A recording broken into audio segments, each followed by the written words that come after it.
Good evening and welcome to the May 6th, 2020 Ashland Selectboard meeting. Pursuant to Governor Baker's March 12th order suspending certain provisions of the open meeting law, we are utilizing the Zoom conferencing platform to conduct our meeting, and all board and committee members are participating remotely. The goal is to maintain the spirit of the open meeting law, providing access and transparency to all proceedings. When appropriate, efforts will be made to allow for public participation through the Zoom platform. This meeting is also being broadcast live and is being taped by the good folks at WACA-TV, as well as live streamed on Facebook. Your patience with any technical difficulties is appreciated as we conduct our meetings in this new way. The Ashland Selectboard is called to order. May I have a roll call attendance from board members? Greaves? Greaves? Here. Kinsman? Here. Magnani? Here. Shear? Aye. Here. Here.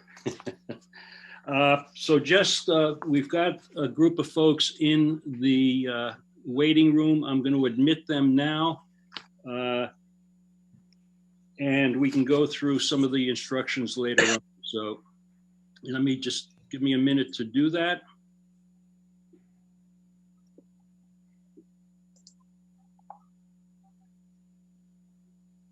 And just as a note, at 6:30, we're going to need to suspend whatever we're doing so that the school committee can then call their meeting to order. They're posted for 6:30.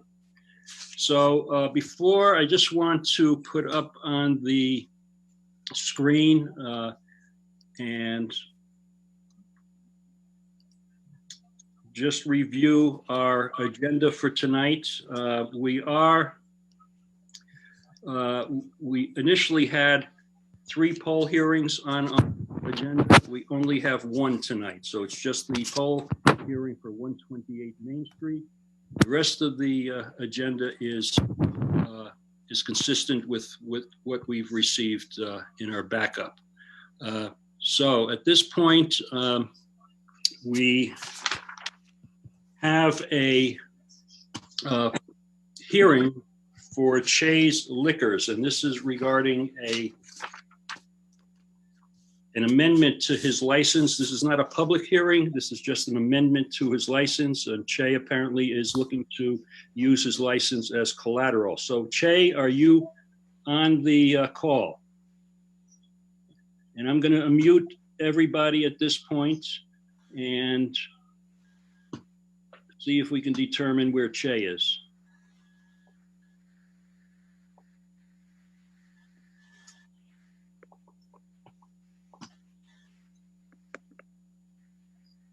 Che?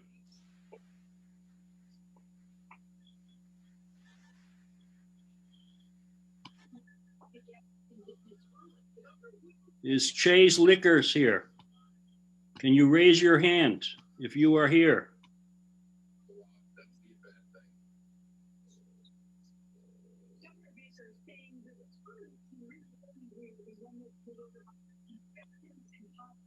All right, I am not seeing or hearing from Che at this point.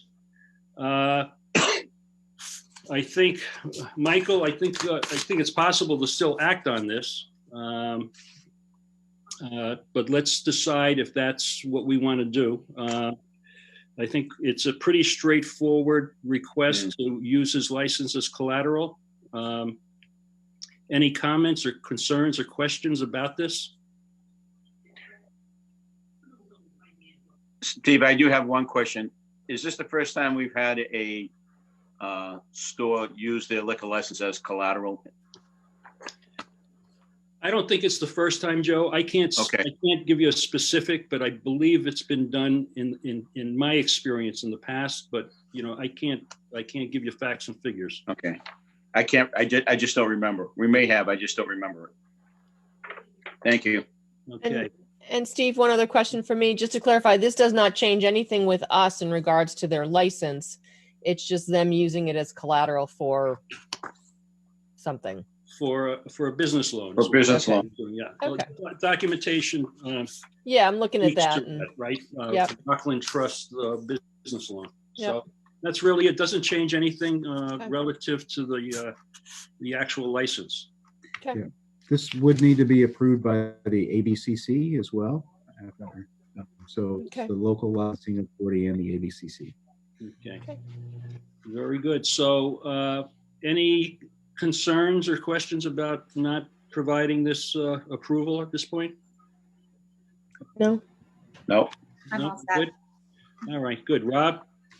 No concerns. Okay, good. So I'll entertain a motion then to approve this request. I move that we approve the request from Shays Liquor for the change of their liquor license as collateral for a loan. second, That's a motion by Yolanda, a second by Joe. Roll call vote. Greaves, Aye. Kinsman, Aye. Vignani, aye. Shear, Aye. and Mitchell, aye. So that carries 5-0. So Michael, if we can have Susan advise Che of his approval. Okay. Next thing on our agenda is a poll hearing, but that's scheduled for 6:15. So I'm going to move up one of the items that I think we can dispense fairly quickly, which is to discuss the appointment to the Metropolitan Area Planning Council, which Yolanda Greaves currently serves on behalf of the board. Mhm. So Yolanda, I'm assuming that you want to continue to serve on the MAPC. You've been doing it for quite a while and doing a great job. Yes, and thank you. And not only do I represent Ashland for the greater MAPC, but I'm also on their executive board and on their finance committee as of this spring. Very good. So you're pretty committed. There's no reason not to deviate. So Correct. Or I would hope so anyway, from I would other hope people's so, too. perspective. so any comments from other board members? No, she's done a great job. Very energetic and keeping up with things there. Absolutely, I have to agree. Me as well. Thanks, Yolanda. You're welcome. Very good. Well, entertain a motion then to reappoint Yolanda. I'll make that motion to reappoint Yolanda Greaves on the MAPC for the upcoming fiscal year. I'll second that. It's actually a 3-year term. It's a 3-year term? Sorry, Yolanda. Okay, That's okay. we'll change that to a 3-year term. Sorry. All right. So we've got a motion by Joe, a second by Brandy, a roll call vote, and that is Greaves, Aye. Kinsman, Aye. Vignani, Aye. Shear, Aye. and Mitchell, aye. So that carries 5-0. Congratulations, and thank you for continuing to serve. Well, thank you for your support and your vote, everybody. I appreciate all your efforts there, kiddo. Very good. So we still have a couple minutes. The next item we can address is the acceptance of minutes, April 1st and April 15th regular session minutes, and then the April 14th tri-board minutes as well. So any questions, any modifications, amendments? I didn't see anything that needed to be changed or added on my Yeah. side. Me either. They looked good. Look good? Okay, so I'll entertain a motion then to approve the acceptance of minutes. I move that we approve the acceptance of minutes for April 1st and April 15th regular session minutes and April 14th tri-board meeting minutes. I'll second. Okay, a motion by Yolanda, a second by Joe. Roll call vote, Greaves, Aye. Kinsman, Aye. Vignani, Aye. Shear, Aye. and Mitchell, aye, and that carries 5-0. Let's see, we still have a couple of minutes here to talk. So we need to, I've got Karen Spilka, Senate President Spilka will be here probably within a few minutes. I think the poll hearing is going to be fairly straightforward and quick.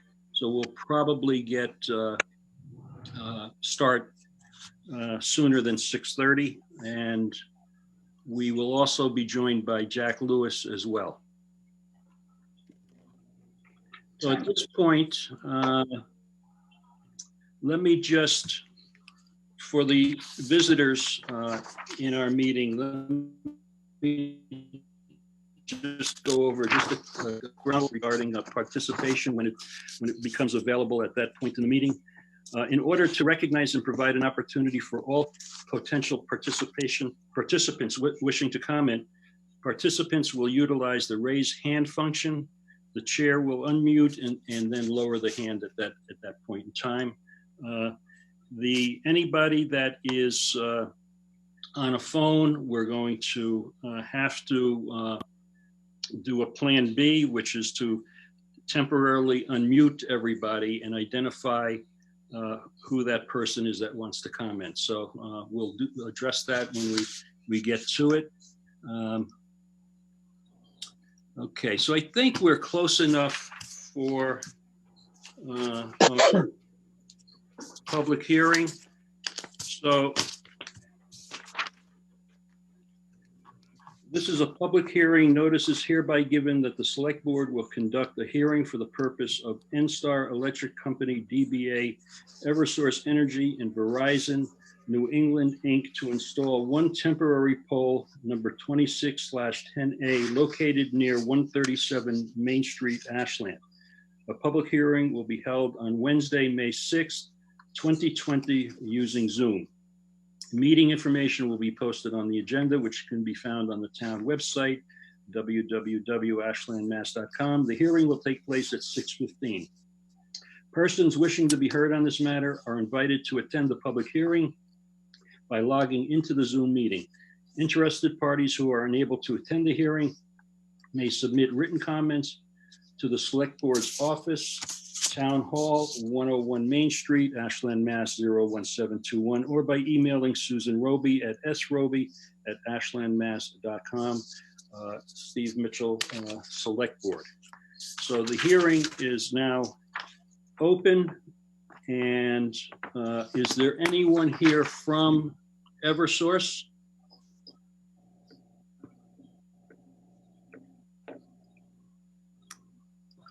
Is there anyone here from Eversource? I believe Ms. Cosby is on. Oh, looks like it's burped. Jan just burped. Yeah.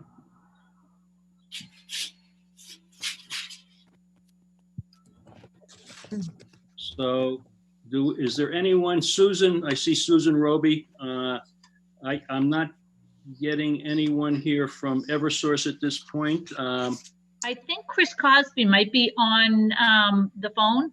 Yeah. Okay. Chris, if you are, it looks like you're muted.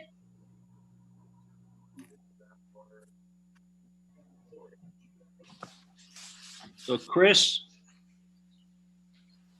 can you raise your hand?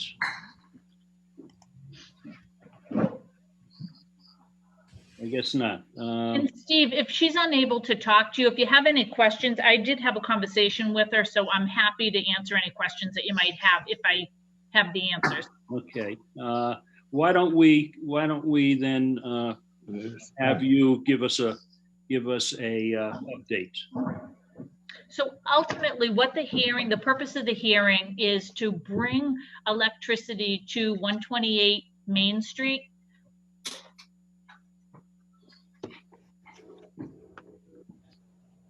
Fading out sound-wise. Susan, What? can you start again, please? Of course. Yeah. So the purpose of the hearing is for 128 Main Street to have power to it. And in order to do that, they need to put a pole in by 137 Main Street, which is by the police station. So did they not have power to that building before, or did something happen to the pole that provided power to that building? I don't know if it's a larger source and that's the reason they have to, because of the number of units it's feeding. But if that's an answer you need to get before you can approve it, I could go back to Christine and try to get that. I don't need it to have before approving. I mean, if they need to do this to move the project forward, I'm just surprised that we needed to do this considering the building had power before. That's all. Yeah, I'm assuming it has to do with the size. Okay. Susan, Joe Mignani here. Did they mention anything about having to put a transformer on that pole because of the size of the building and the number of units and the elevator. I'm just kind of curious with respect to that. To be honest with you, Joe, the only information that I have on it is the information that was provided in your backup. And I don't think it came to the level of detail. I think it just included the information as to what the power source was going to feed and where the location of the pole was going to be. Okay, thank you, Stu. You're welcome. So, Susan, I'm assuming that you are, in essence, speaking in favor of the project, since we don't have a representative here from Eversource. At this point, I would ask, is there anybody in the audience that is speaking either against it or is opposed to it? And if so, raise your hand.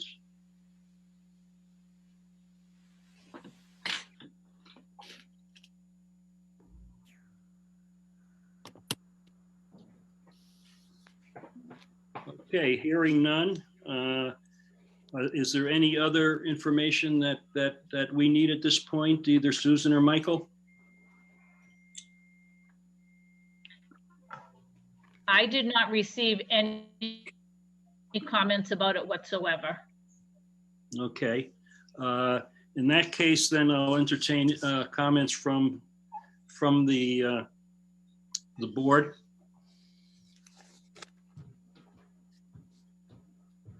Any comments, any questions? No, I mean, the paperwork was, sorry, is detailed and has some good information. So Okay, it looks like it's necessary to move this project forward, and they're going to do it. It'll go underground once we do our undergrounding. So it's only temporary until that happens. it looks, and again, I agree. I think the paperwork looks fine. So, Excuse me. so as far as the board is concerned, we're completed our deliberation. Mhm. Okay, at that point, then take a vote to close the public hearing. I move that we close the public hearing. Second. And that's a motion by Yolanda, second by Joe. Roll call vote, Greaves, Aye. Kinsman, Aye. Magnani, Aye. Shear, Aye. and Mitchell, aye. That carries 5-0. And then at this point, we can take a vote to approve this whole location. I move that we approve the temporary poll requested by Everstar, temporary poll 2610A to be done at 137 Main Street for electrical service to 128 Main Street. Second. By Yolanda, a second by Joe. A roll call vote, Greaves, Aye. Kinsman, Aye. Magnani, Aye. Shear, Aye. and Mitchell, aye, and that carries 5-0. So that completes our public hearing. Next item on the agenda is our featured guest tonight. Senate President Karen Spilka is with us. So I'm going to open up the floor to Karen. Representative Jack Lewis is here as well. I believe he is going to comment as well. I just want to make note, Karen and Jack, that I'm going to have to stop the meeting at 6:30 so that the school committee can then open up their meeting. So Karen, you're on whenever you're ready.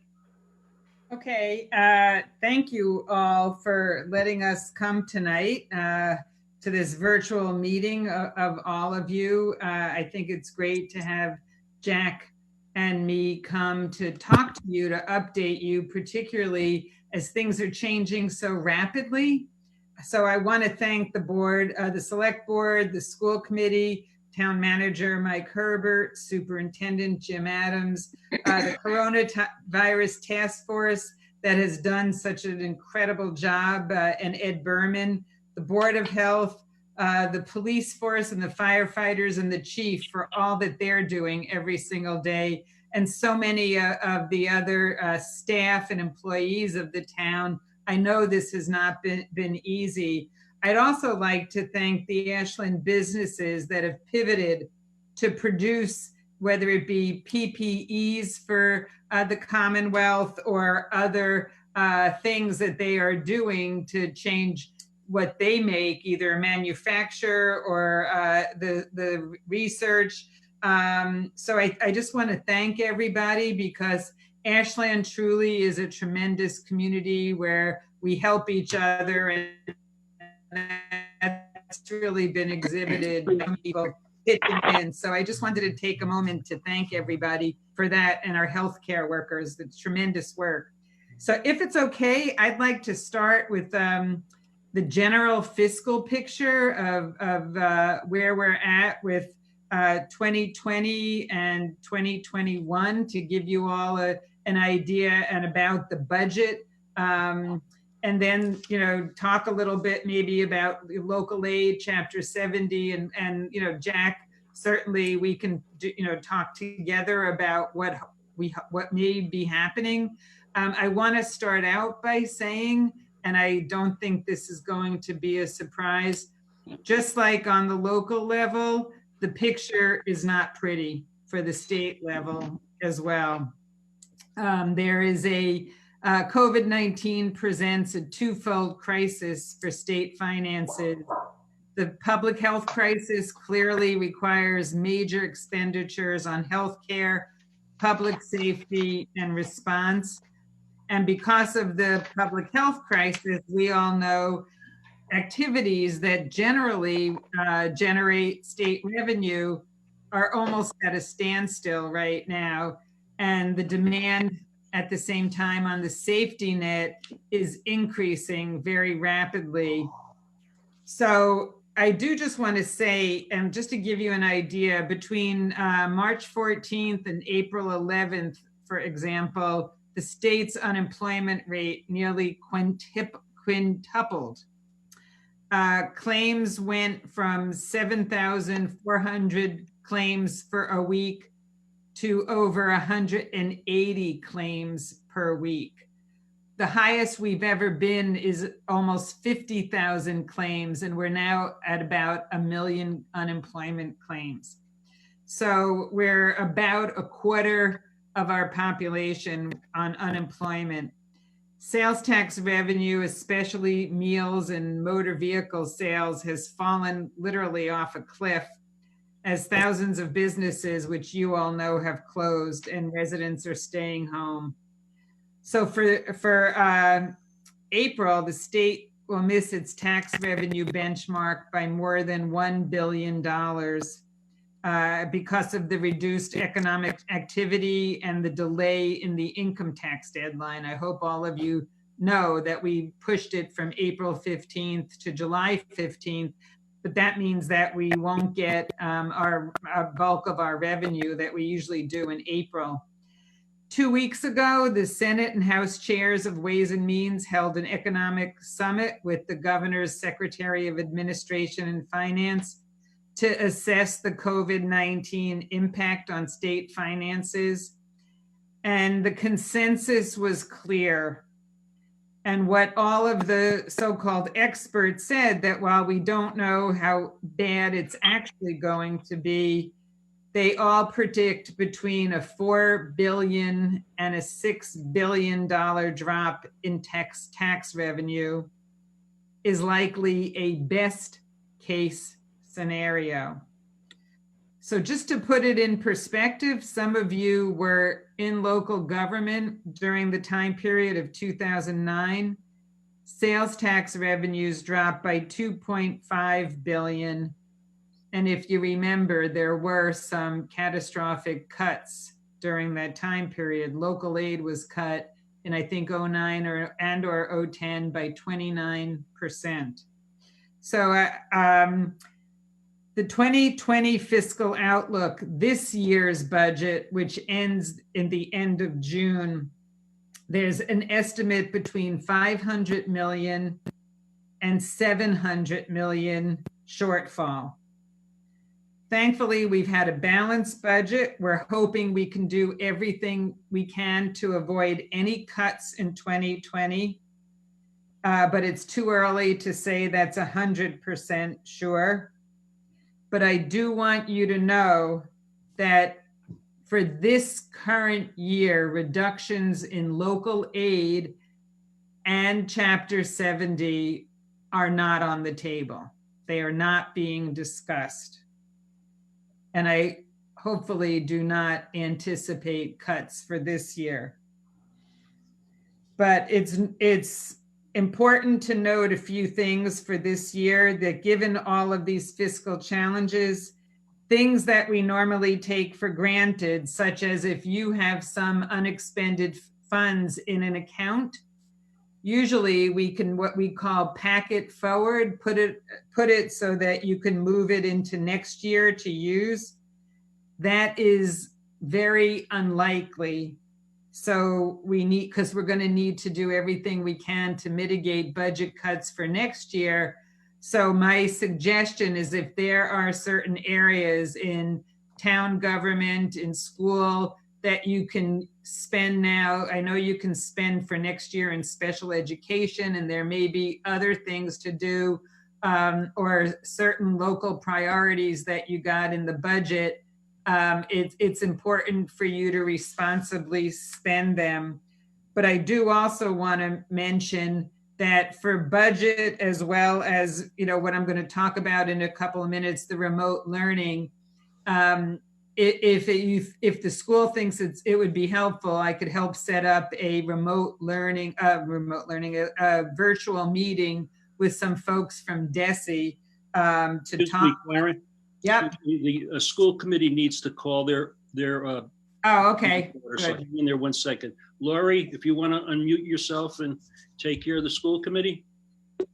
I think I'm unmuted. Can you hear me? I can hear you. Yes. Awesome. Yeah, thank you, Senator Spilka. It's nice to see you. Unfortunately, not under the greatest of circumstances. And hello to everybody else. We're posted for 6:30, which is why we unfortunately had to interrupt you very briefly. That's okay. So I'm opening the school committee meeting at 6:30, and I'm just going to take a roll call to see who's here. Mr. Kendall? Here. Mr. Terry? I think people are muted and I can't see everybody, but I did see him at one point. Here. Sorry about that, Lori. That's okay. No, I think you're all muted. Kathy Bates? Here. And I know Aaron Williams is not going to be here with us tonight. So, okay, our meeting is open and we'll let you continue and we'll ask our questions when you're finished. Thank you. Thank you.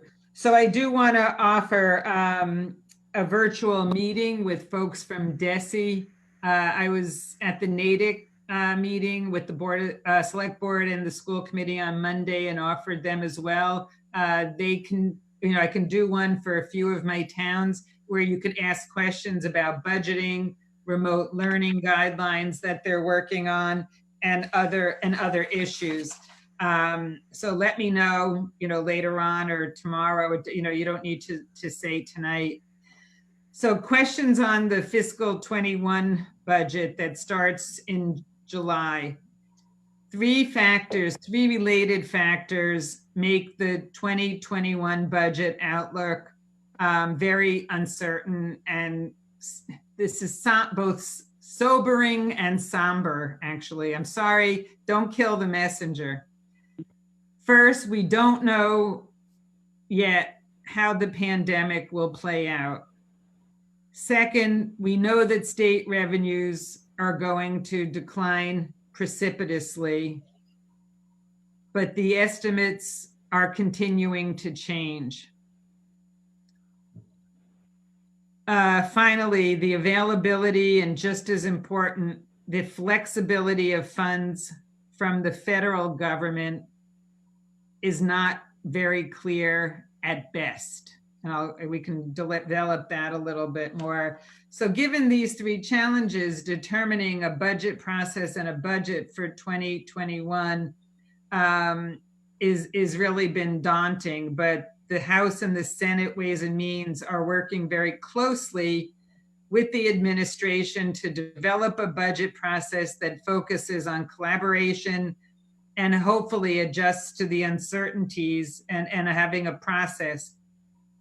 It's too early to say exactly what that process will be, but there are a few things I can say. The 2021 budget is going to be painful, and we should prepare for some reductions. Do not count on the governor's budget that he put out in January. Those numbers are all off by billions of dollars. As I said, $4 to $6 billion. The typical budget timeline isn't going to work. Usually by now, the House, as you know, in April has done its budget. The Senate does it in May.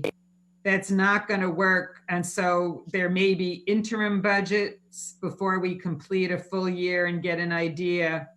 But we know that some of the programs, notably unrestricted local aid and Chapter 70, need full year certainty for you to be able to do your jobs and have a tax rate set, et cetera. So we're very mindful of that. And we will work very hard to provide you certainty as much as possible on state support as soon as we can. We should have a better idea.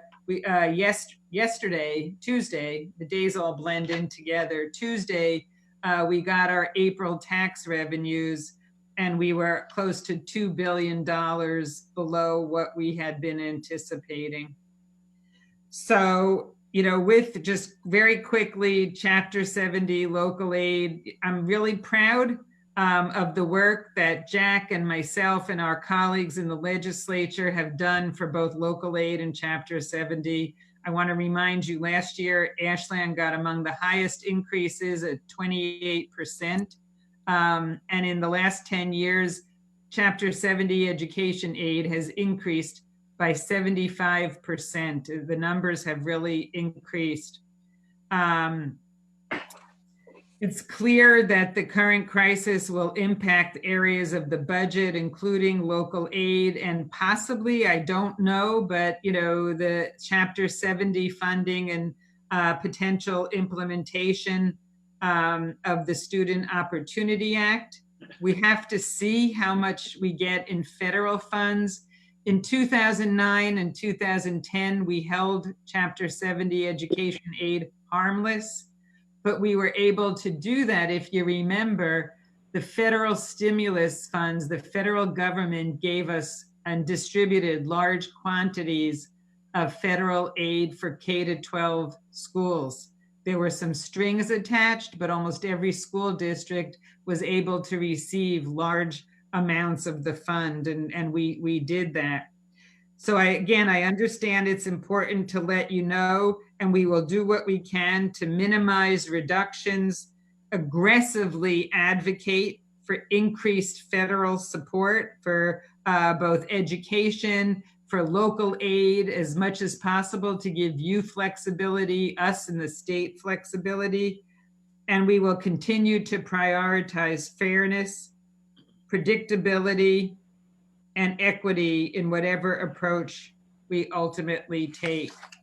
I can go on about reopening and other things, but I'd like to turn it over and give my colleague and friend, Representative Jack Lewis, an opportunity to also address you. And then, you know, we could either answer questions or go on about certain other topics. So Jack. Thank you so much, Karen. And just want to echo what Karen said, just grateful for the opportunity to join you all today, to see all your faces. It's been a long time since any of us have been able to be in the same room at the same time, be that serving breakfast on a Thursday morning at the senior center or coming to a meeting with you all sometime in the evening. This isn't great, but it's really great to see you all. I'm also just grateful that Ashland's really stepped up and its residents have stepped up during this time. I talk about Ashland a lot with my colleagues. The Restaurant and Resident Relief Program just rolls off the tongue. It's now been around for probably, a couple months, but it's still this ingenious idea that I keep talking about in other communities, and I hope others will follow suit. But just to see folks in the community step up to volunteer as well. I'll admit the great majority of my hours these days are spent in this room. Just like you, we're all figuring out how to work remotely, how to keep ourselves and our families safe. But I sit here most of the hours of the day, and I'll admit about 95% of my time these days is spent helping people with unemployment benefits, especially in Ashland, where a lot of folks, historically were the ones that donated to a food pantry, but have never thought that they would be the ones who would need to go into a food pantry for services. People who their entire lives have paid into unemployment through their taxes and never really thought about what it would mean to tap into that. And then people who have been self-employed, who haven't been paying in, but are learning with us this new system of tapping into unemployment benefits through the feds. Admittedly, most of my time is spent getting those emails, helping to connect them with folks. And if you ever hear of someone who's struggling, I know Karen's office and my office, we try to get information out there, posting on Facebook, word of mouth. There's no magic wand, but one thing we're able to do is to call attention to someone's case. And in the best of days, get folks a call back within a couple hours. In the worst of days, maybe a couple days until getting feedback from folks. The only thing I just wanted to add is we're figuring out not only how to do our jobs in these uncertain times, but what it means for folks in the state, what just can't happen in the way it used to. And they aren't things that on day one everyone was talking about, but something like remote notarization, something we talked about for weeks and weeks, and the legislature was able to come to an agreement about how to do that. But that's just one of many things that we take for granted, that in our lives, we're going to be able to go get a document notarized, be it selling a house or buying a house, a living will. And for the first couple of weeks, if not over a month of this pandemic, people were in a holding pattern until the legislature figured out how to move forward. The House just had their first remote vote today. I think we've been in existence for 390 years. The founders did not imagine something like this when they wrote the Constitution, but I was grateful to be able to work remotely from home, vote from home.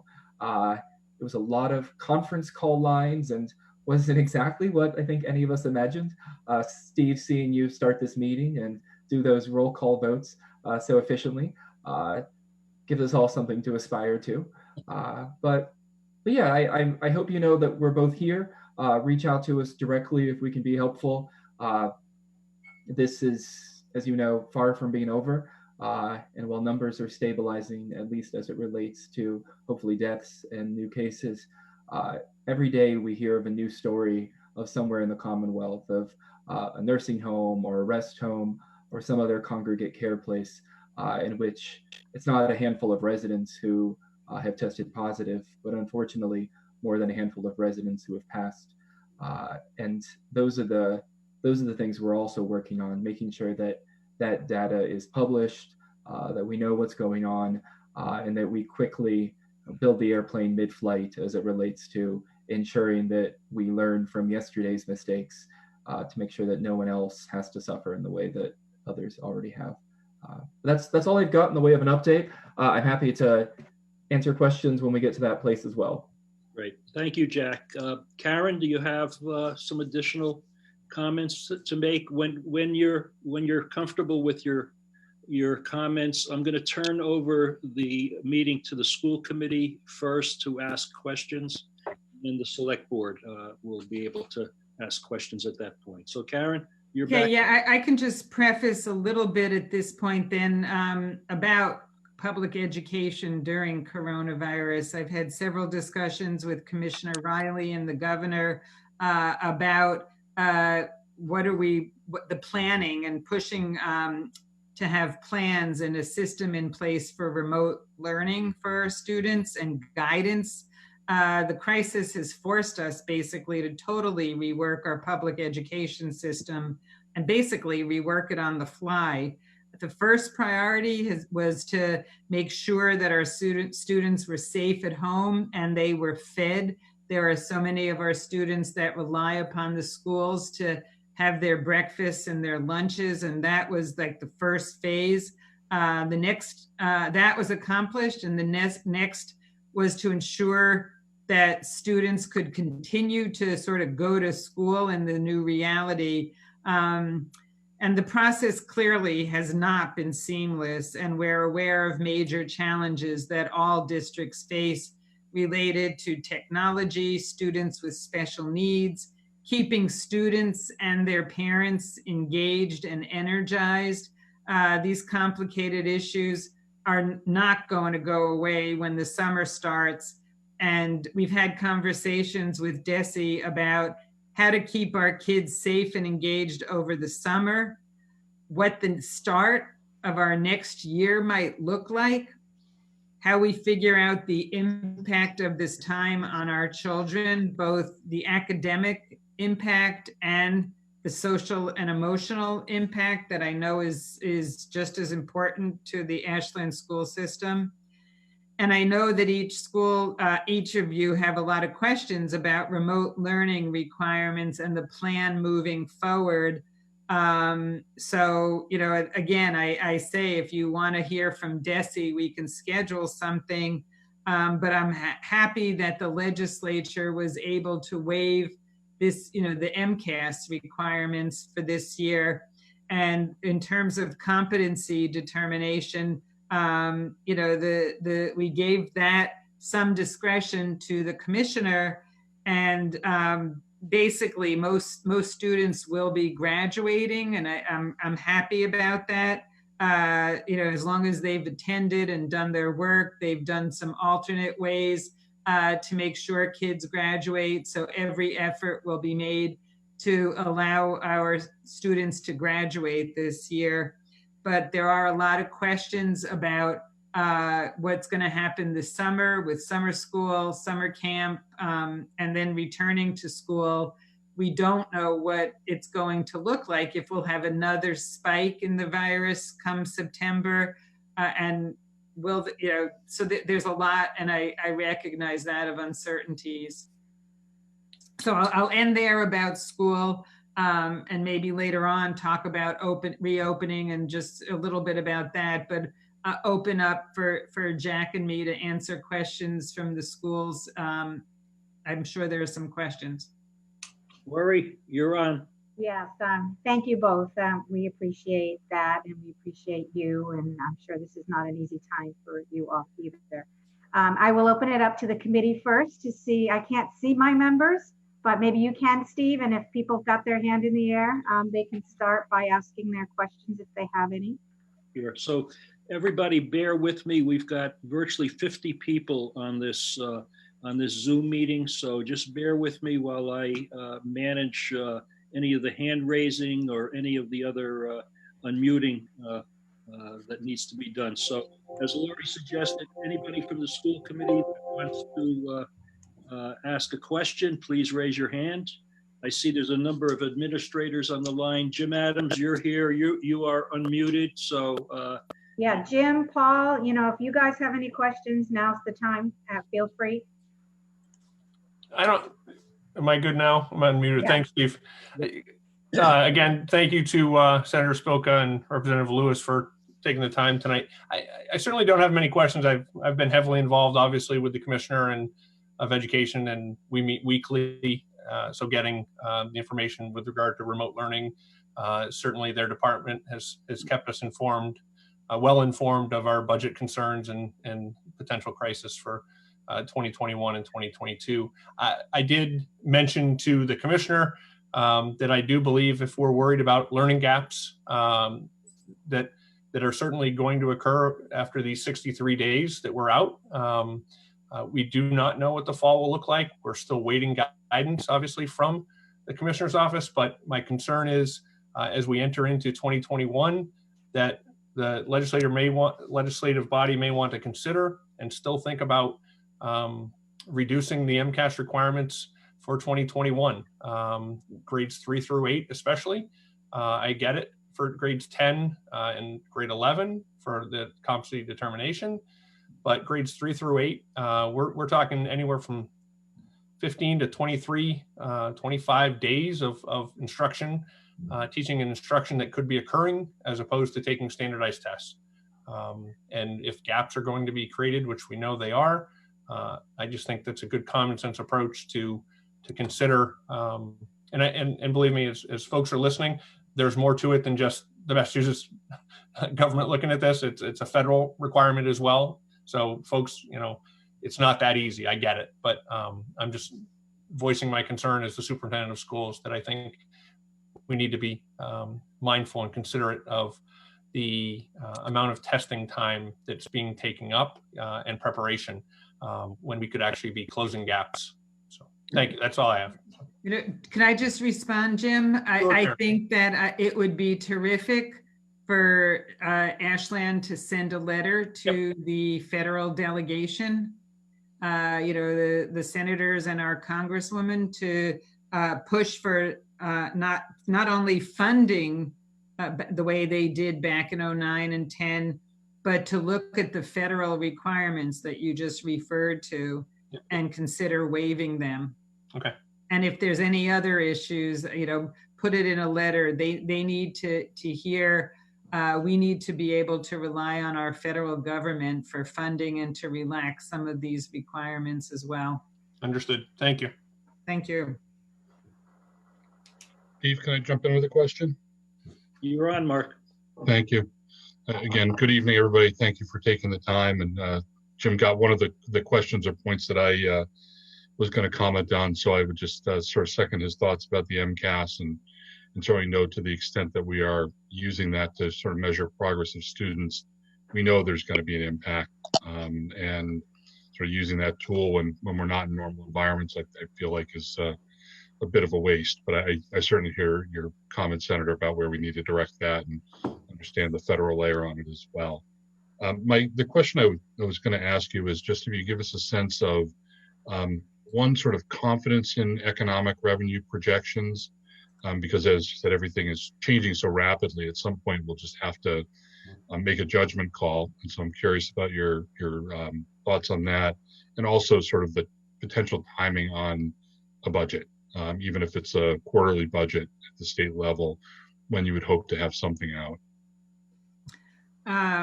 I hope that what we may end up doing, and we're talking about, is doing partial budgets, a series of some partial budgets. In the past, it's always been referred to as a 1/12 budget for, say, July and August. If we don't have the budget ready for July, we do a 1/12 budget in June. Usually, that also means, though, that it takes 1/12 of what was for the prior year. So we cannot do that because we can't rely upon the funding from this year. It's going to be way over budget. So that's why I'm very happy, at least, that the House and the Senate Ways and Means Chair are working very closely with the Secretary of Administration and Finance, so that hopefully we don't have to spend a lot of time, you know, the House does a budget, the Senate, A&F, and just negotiating. I'm hoping that they can collaborate and come up with one solid budget, whether it be a partial budget for July maybe, and then maybe we do, or July and August, and then if we get a little bit better picture, we do another 4 or 5 months, or we don't know either, depending upon what things look like. I think it's hard to project at this point, just like for the town, for a full year. But again, I do know that there are certain things that you all need to rely upon, and local aid and Chapter 70 are among the top up there to give you as much certainty as possible. Thank you. Thanks, Karen. Anyone else from the school committee with questions? Lori, I'm not hearing anything else from the school committee. Yeah, I think if they're thinking the way I'm thinking, I mean, I have a million questions, but I'm pretty sure you don't have the answers right now. I think that's where we're at. I heard that. I heard you say that. I think that's what feels like, you know, the obvious, because we're all going through the same thing. I mean, I would add just to the whole MCAS thing, and I think it's been raised at some point during this so far, but I think we're going to have a lot of mental health issues when everybody returns, staff and students and parents, a lot maybe more economically needy students, a lot of other issues on top of possibly what we had before that will make some of those things even more challenging. So, you know, it's kind of all interconnected, and maybe we could put that in the letter. Jim, you and I, you know, can talk offline if the rest of the committee at some other point. And otherwise, I mean, I'd be happy to, I thank you for offering the DESI, and I'm not sure if you're offering that for superintendents or for the school committee or for everybody. Yeah, superintendents and school committee can participate. Okay. You know, leave it up to you, just to be able to have an open free flow for just a few districts. It would be, I'm asking if any of my towns want to do it, because there may be specific questions as we go on, and we, you know, Jack and I can come back later on in the time period if we have more certain information. But I think we just felt like it would be important at least to give you this preliminary information, and at least to let you know where the budget stands and what's going on. And I realize that it creates more uncertain, or it's uncertain. I don't know if it creates more or less, you know, but it's better to have the information and know where the state is at and the federal government is at, so that I believe so that the town can plan as much as possible and act accordingly. Thank you. We appreciate that. Good. Thank you. Anybody else? All right, Steve, I'll throw it back to you. Okay, well, thanks, Lori. Thank you. Thank you. Well, hopefully, and I would suggest we do this again at some point. It's just a rapidly changing situation. Right. So at this point, I'm going to open it up to the select board to ask questions of Karen and Jack. And I'm going to start off first with a question and also, I guess, a request as well.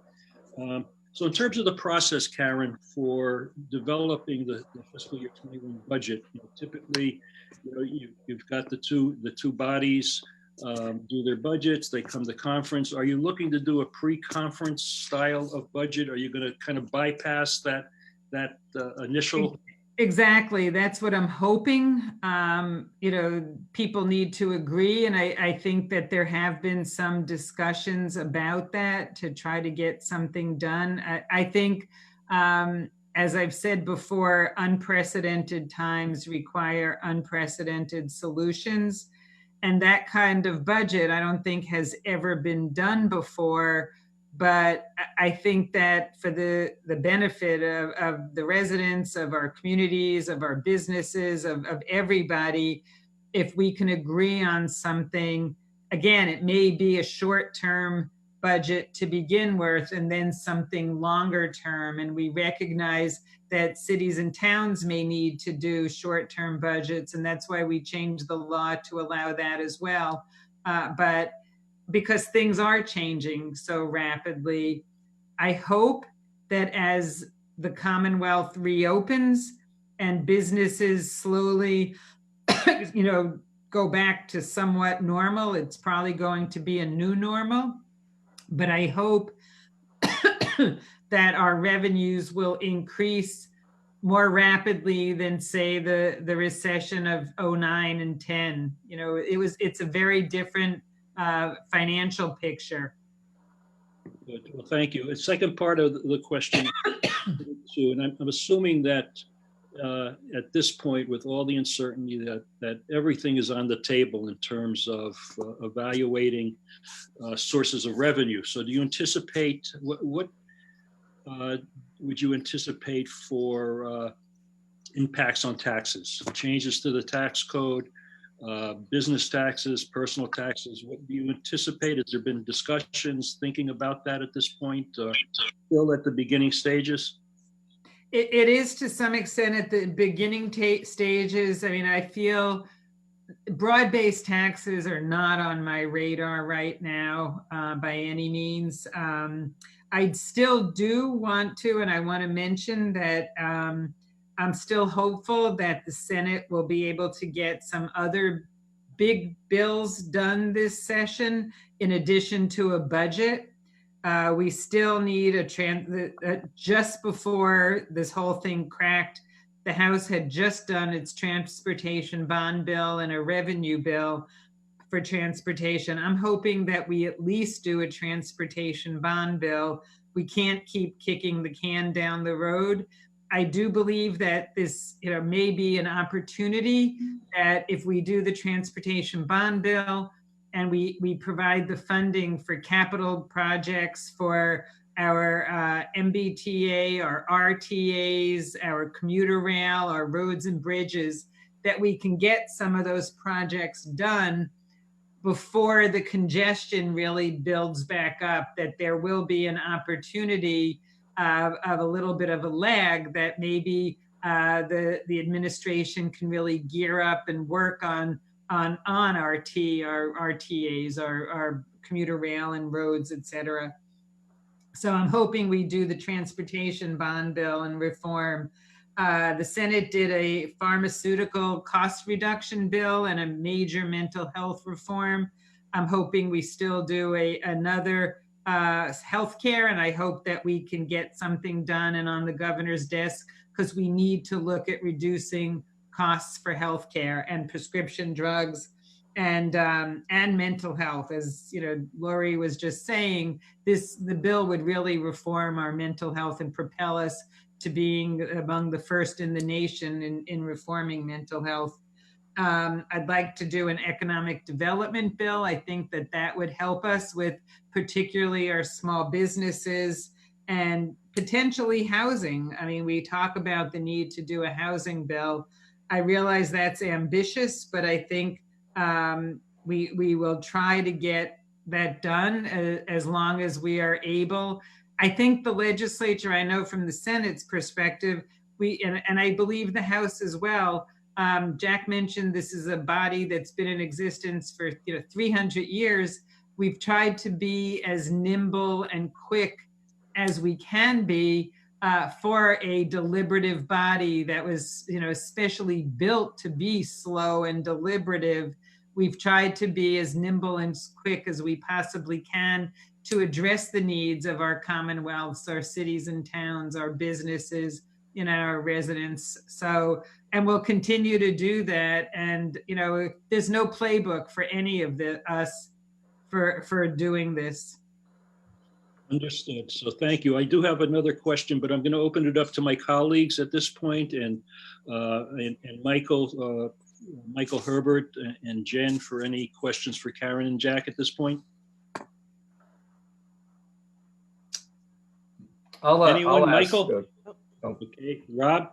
Sure. I just wanted to thank you, Senator Spilka and Representative Lewis. I was glad to hear, Karen, that you think we can continue with the transportation bond bill.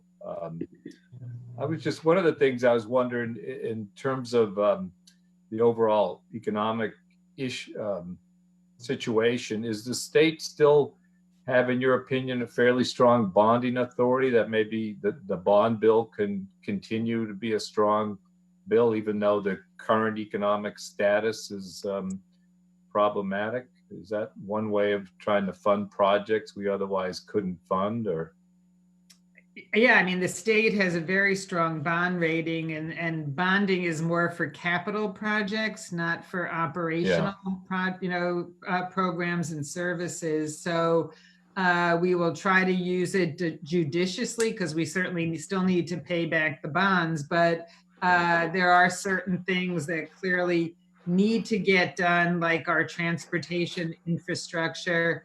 And there are certain ways to sometimes use bonds to help stimulate our economy, which we need to do for, small businesses, for minority-owned business, women-owned, and others, to really try to get it back to be, a humming economy.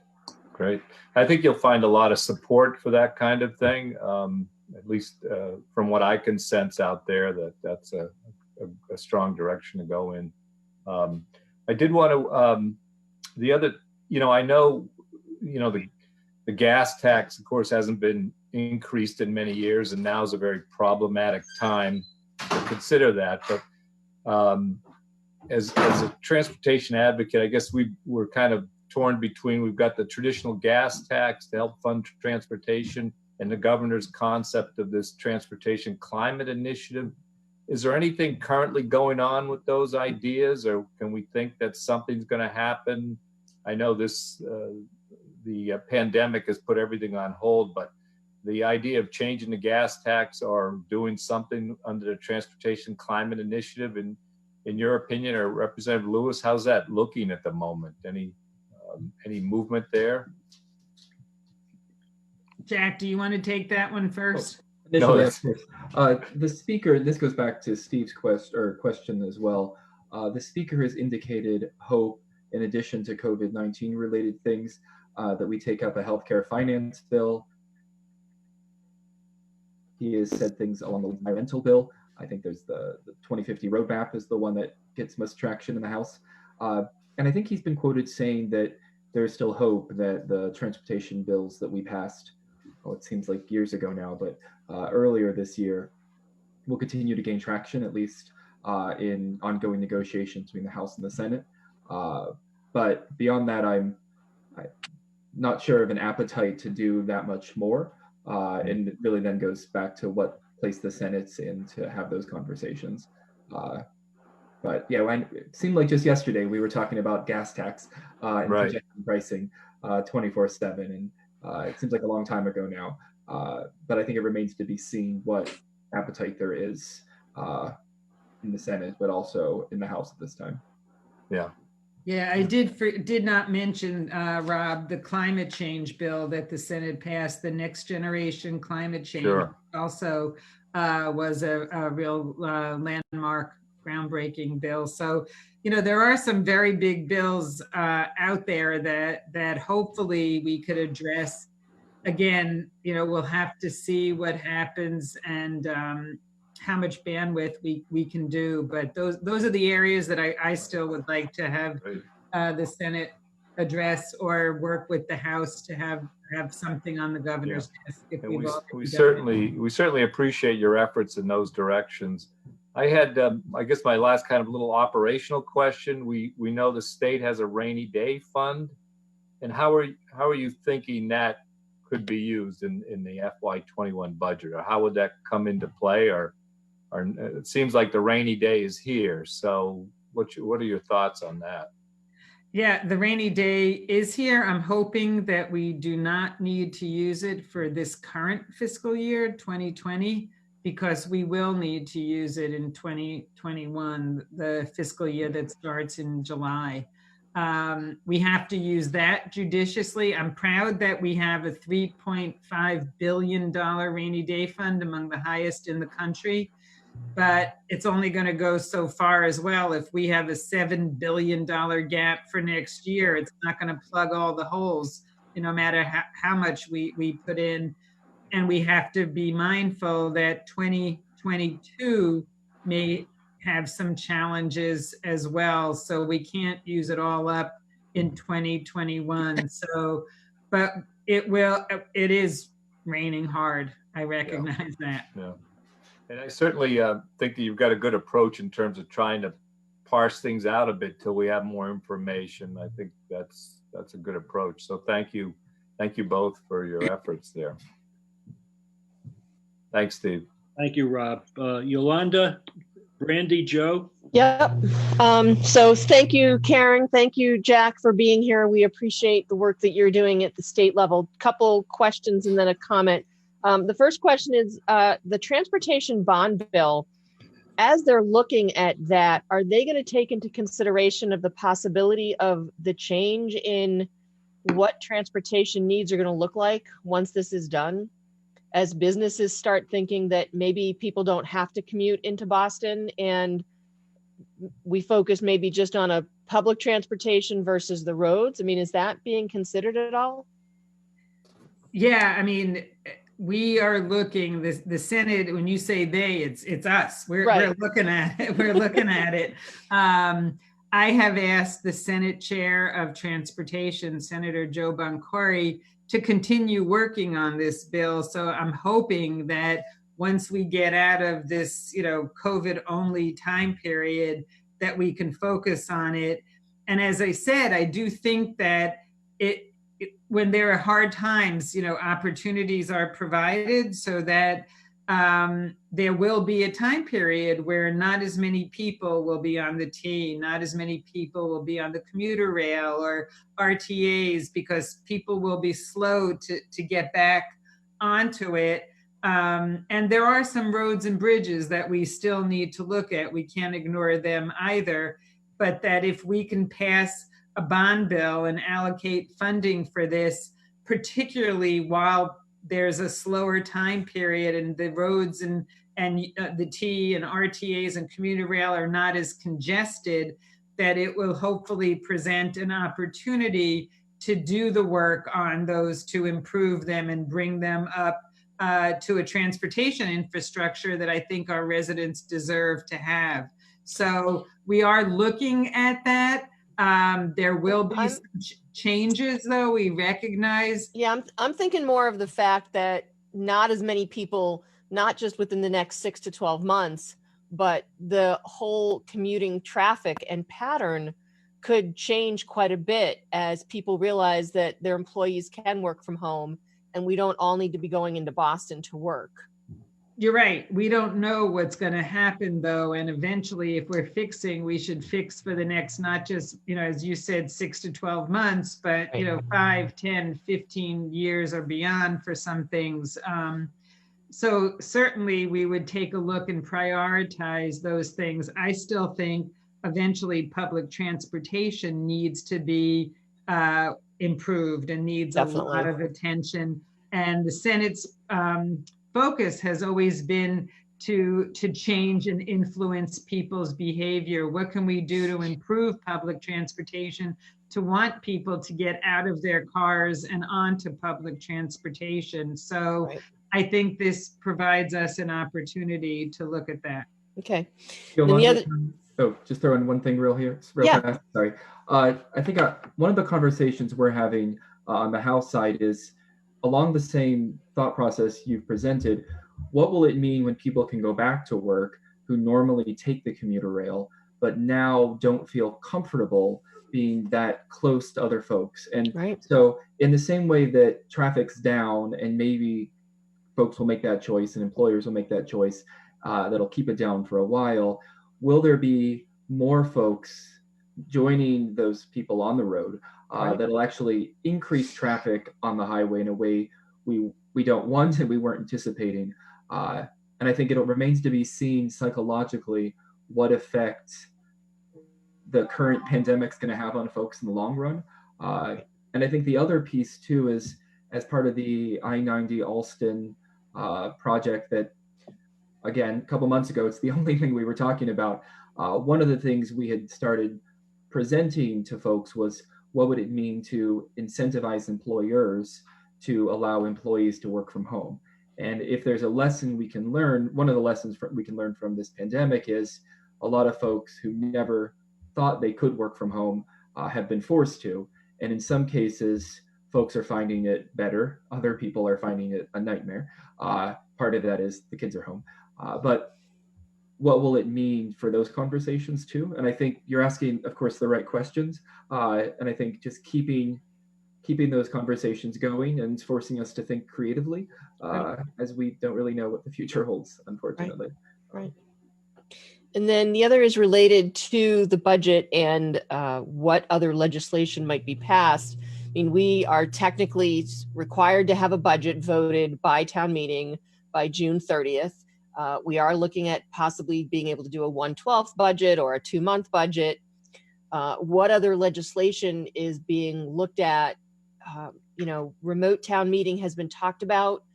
And I think it's been realized that for representative town meeting, that is something that's possible and a little more doable. But for open town meeting, our own moderator doesn't even think that remote town meeting for open town meeting is going to effectively work. So how can we put legislation in place to allow us to do our town meetings later and or allow selectmen and select boards to take some of these votes for shorter times, right? So instead of having to have that town meeting, the other discussion was, okay, do we reduce our quorum? But I don't know that that's a good way to do it. So it's what other discussions are being done to support the municipalities to be able to move these things forward in a way that democracy is still going on and our citizens can still somewhat feel that they're participating. Okay, it's good. This is very timely because since the start of the crisis, we've been focused on, unique challenges it presents to our cities and towns for the normal civic process and fiscal challenges in our public schools. So we've worked to enact legislation that actually today is Wednesday, I think Monday, God, these days just so blend together. I think Monday we passed a bill, what we affectionately refer to as Muni 3, Municipal Bill 3, yep. And we sent it to the House. And this one in particular would reduce open town meeting quorum requirements to 10% of the normal level. So that we passed, the Senate passed on Monday. Representative town meetings are allowed to go virtual, not open because of the problems. We worked really closely with the MMA and a lot of folks.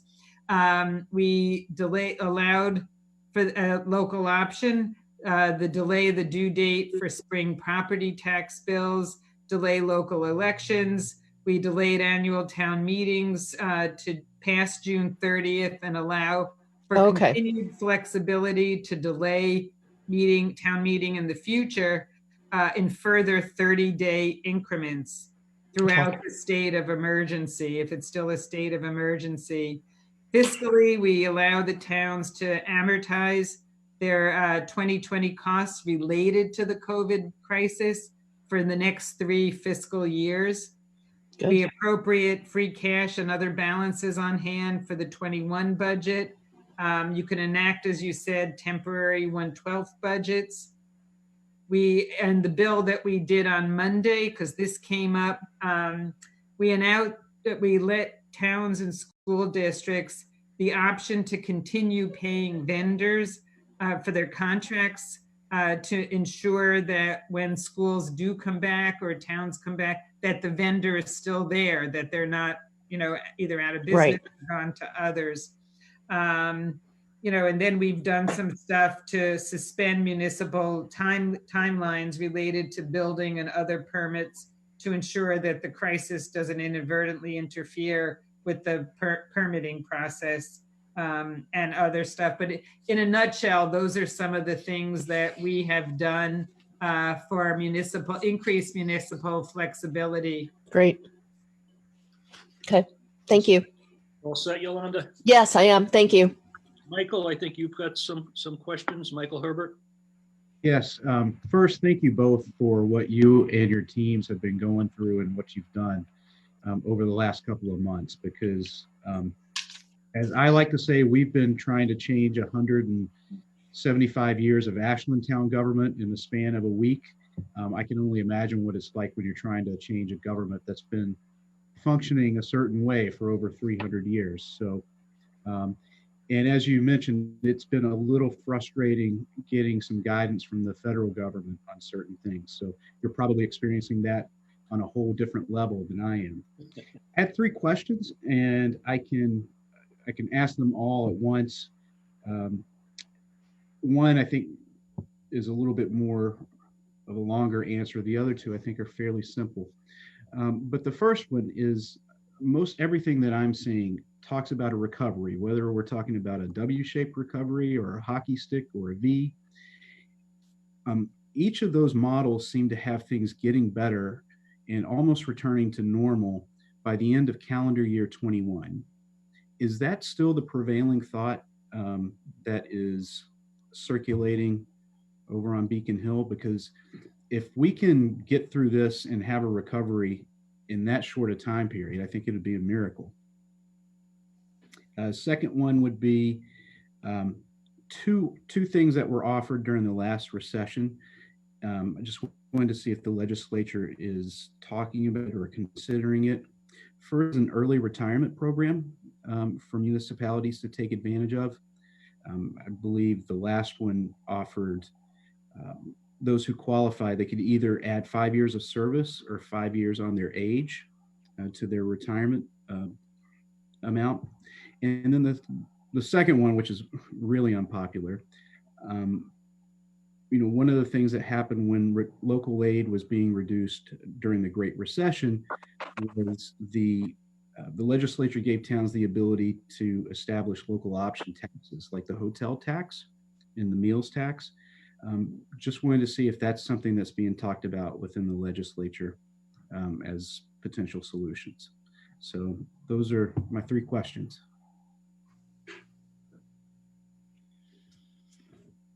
Okay, I can take a stab at it. The recovery right now is being talked about in shapes.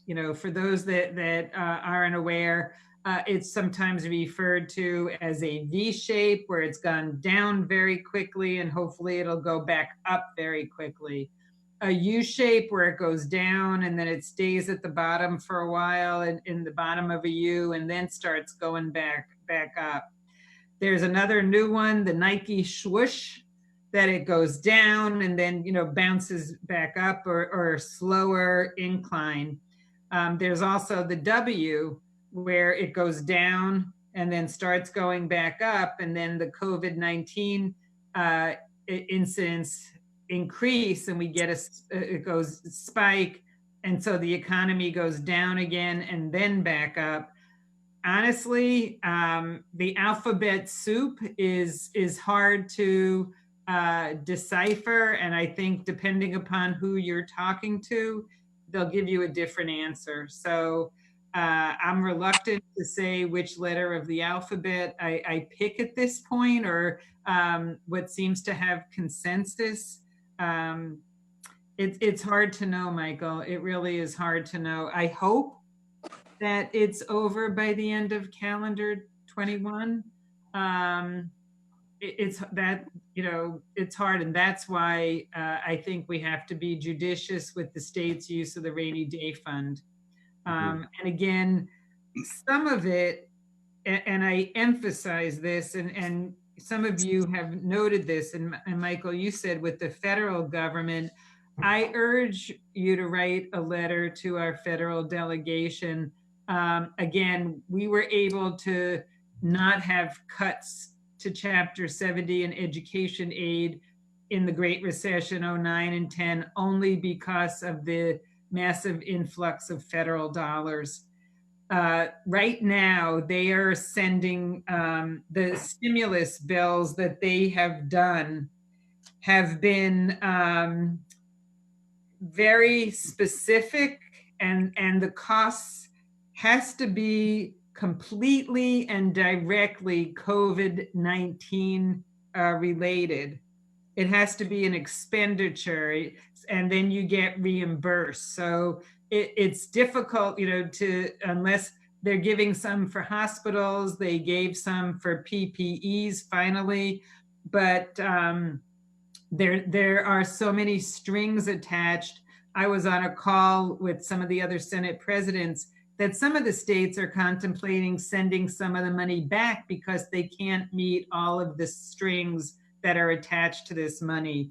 But it is for directly and completely COVID-19 related costs. So if there are expenditures from the town for Board of Health, or some of the maybe emergency personnel and other things, some of that might be able to get reimbursed, but it's a very tight criteria. And I think that, what I have been arguing with our senators and our congressional delegation is they need to open that up a little bit. They need to provide support for not only the state, but for our municipalities, our cities and towns, including funds for police, fire, emergency health issues, and all of the things that we were able to get back in 09 and 10 to help our towns out. And Ashland was the beneficiary, like all our other towns. But without that, the federal government they can print their own money, they can have a deficit. We cannot, and you cannot. So we have to have balanced budget. So it's really important that they step up to the plate more and provide cities and towns and the state some more flexible funds to meet our needs. So I do urge that. Early retirement, we have not talked about. I know it ends up being very expensive at times in the long run. You know, we can certainly have more discussions about that. And local option taxes, we haven't talked about either yet, to be honest with you, or any sources of revenue. Okay. Thank you. And again, thank you both. Good. Michael, you're all set? I'm good. Very good. Joe, Brandy, your chance before I we. do. Thank you. But I'll look, unless Brandy has any a comment or a question, I'll let the young lady go first. Oh, thanks, Joe. Karen, I appreciate your time tonight. My question really has to do with reopening. And I hear from people, a lot of parents that have young children and are concerned about childcare. And I know the rounds of the PPP program and the Small Business Association has had loans and programs. I just wanted to get a sense from you what you're hearing statewide, what, you know, if it has been mildly successful, partially, like I'm just trying to get a sense of whether or not there's been enough for our small businesses. Yeah. No, there hasn't been, and that's the other thing that I urge you to add to in your letter to the federal delegation. We've been fighting for another big round of the payroll protection program. The first one went so quickly and it was inconsistently applied. The second one, to some extent, I mean, our very large companies should not be getting money from these programs. It should be going to our truly small businesses. And it did not happen the first round, unfortunately. The second round, they did do better. And I believe they need to do at least one more round of, you know, 350 billion, if not more, you know, to help our small businesses survive this time period. So it has been difficult. And I know of many small businesses that applied and were turned down or didn't get it, you know, worked hard to get their application in and then they were cut off. So there's still a lot of businesses that need help. And again, I think the federal government should double the program to enable many, many more small businesses access the funds. Thank you. Brandy, if I could just chime in for a second as well. To echo what Karen said, the first round, utter failure. I think at least 5, 7, 10 local Ashland businesses wrote to me to express how no one got back with them. The funds were empty before they even realized what was going on. It gave power to banks that, you know, these bills are passed in Washington, they're passed quickly, we get excited, we share the information. And in the first case, the money was gone before we even had conversations about how much money some of these banks were making from the process, what the upfront fees the small businesses actually had to pay for these loans. I think the second round was definitely more successful. Got a couple of messages from folks saying that they got notified, they got the loan, whatever. Catherine Clark's office, our Congresswoman, her office can only do so much. But what I've been trying to do is connect her local folks to the people. And if they don't get back with you right away, please tell people to let me know. I'll text them and try to make sure everyone stays in the loop. But that's one thing. Back to your question about reopening. I joined a letter yesterday of mostly House members asking that the governor expands the group that's making these decisions. I personally think the reopening conversation can't just be an economic one. If you think about it, nothing from a public health perspective has radically changed over the last couple of months. We know slightly more about COVID-19. What we've learned is probably scarier than we thought 2 months ago. We have all stayed, most of us, in our homes. We've done social distancing, the great majority of folks have, and we're still having high death rates. We're still having community spreads. So as we reopen, even to a small extent. In some ways, Massachusetts is going to be fortunate that we can learn from what happens in Georgia and other states that are opening up a whole lot more quickly than we're going to open whenever that actually formally begins. But the cases are going to continue spreading. I just got an email from a constituent today. Her mom passed away from COVID-19 last week. And the feedback she said she was getting from folks was she was old, she was going to die anyways. It was bound to happen. And she's pleading with me in this email that I do everything in my power to continue to urge folks to respect the social distancing, but to urge the governor to be more cautious and more intentional about opening up, not just for economic reasons, but opening up in a way that doesn't put more people at risk. And as someone who just lost her mom, just hyper aware of this sense that folks who are already immunocompromised or folks who are a little older in years, that somehow the death rates among them don't matter as much, since this doesn't seem to affect children and young people in the same way. And so that's, I think, part of the role I'm trying to play as a voice for pumping the brakes a little bit. The business community has their perspective, and I think those conversations need to be had. But I personally just worry that wearing masks and going out into the world isn't going to radically change things, and we might be in this current state for a while. And what does that mean economically? But I think I think it was Lori's point earlier, what does it mean for mental health? What does it mean for education? The superintendents are thinking creatively about how we might come back to school in the fall. And it's radically different than anything any of us would have imagined. So I think open communication, being flexible with each other, making sure that none of us live exclusively in our silos is, I think, the most important thing that we all can be doing. We all have lanes that we work in, but people are in, as you know, are in such crisis. They're afraid.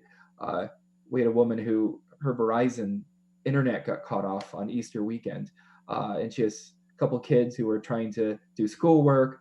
She and her spouse were trying to keep up with their paid job, and turning off the internet might not have risen to the same level of crises 6 months ago, but now it is. And so anytime you hear stories like that, reach out to my office, reach out to Karen's office.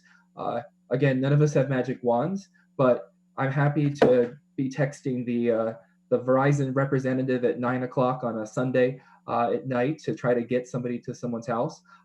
If we can do anything to try, we're happy to do it. Most issues are federal, a lot are local, but use us as connections in any way that we can be helpful. And just please be in constant communication if you think we can help with anything. And if you all need breaks from your families or your kids, if you ever just need to talk, always know that you can reach out to us as well. Thank you, Jack. Joe, you've been very, very patient, so it's you're up.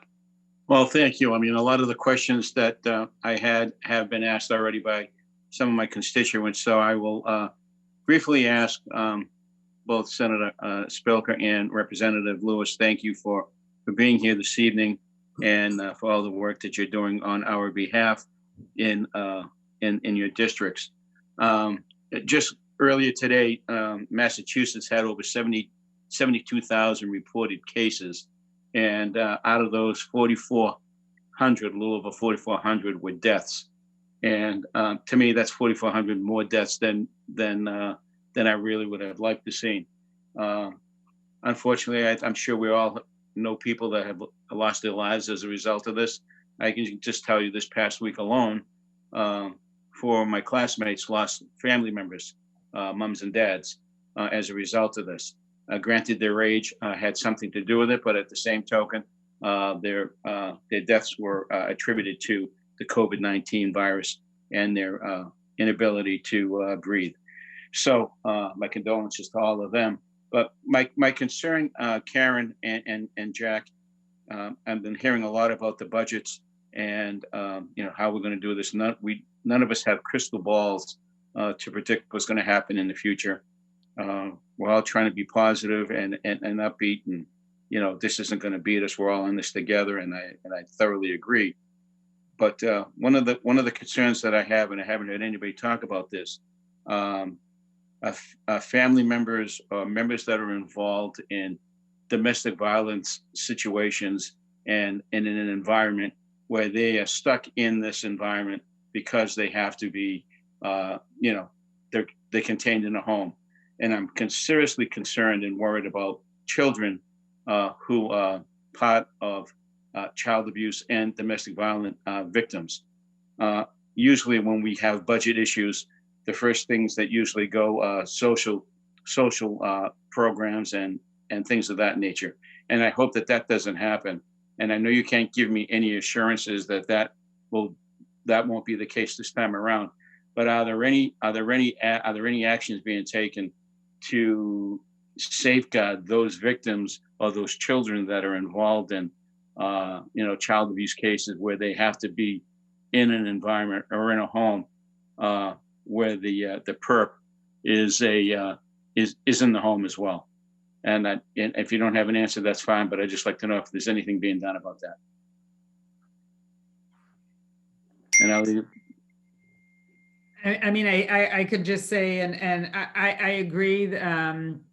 I just want to offer my condolences also to the families that Joe, as well as anybody else. I mean, I think we all at this point, unfortunately, know people who have passed or have members of families that have passed, and many who are positive for the virus, and I wish them well, and a healthy recovery, hopefully.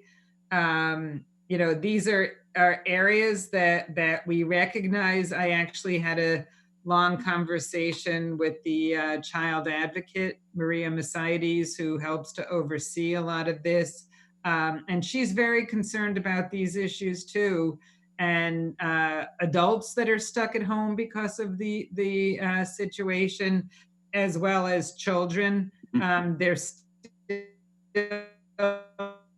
are some services being given, but we do know that when we've had hard times after the recession of 2009 and 10, and after 9/11 and there has been an increase in 51As or child abuse cases being filed. So, I think that this is something that will continue to be a priority for the legislature, and a really strong attempt to hold them harmless from cuts, because this is such a critical area to ensure that the services are there for our kids and families. Thank you, Karen. I appreciate that. It just bothers me that they have to see these kids in an environment where it's 24/7, and that there's no way out for them, unfortunately. And it's one of those, you pay me now or pay me later, because these right. Children are involved in that. They're gonna be hurt, and they're gonna be scarred for life, and we're gonna be dealing with them throughout their lifetime, whether it be hospitalization or other outside services. So thank you. I appreciate that.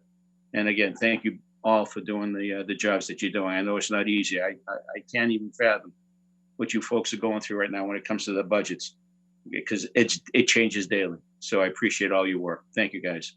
Thank you. And we appreciate all of your work. It's not easy as well. You're dealing with a lot of the same issues, but on a local level. So, well, thank you for...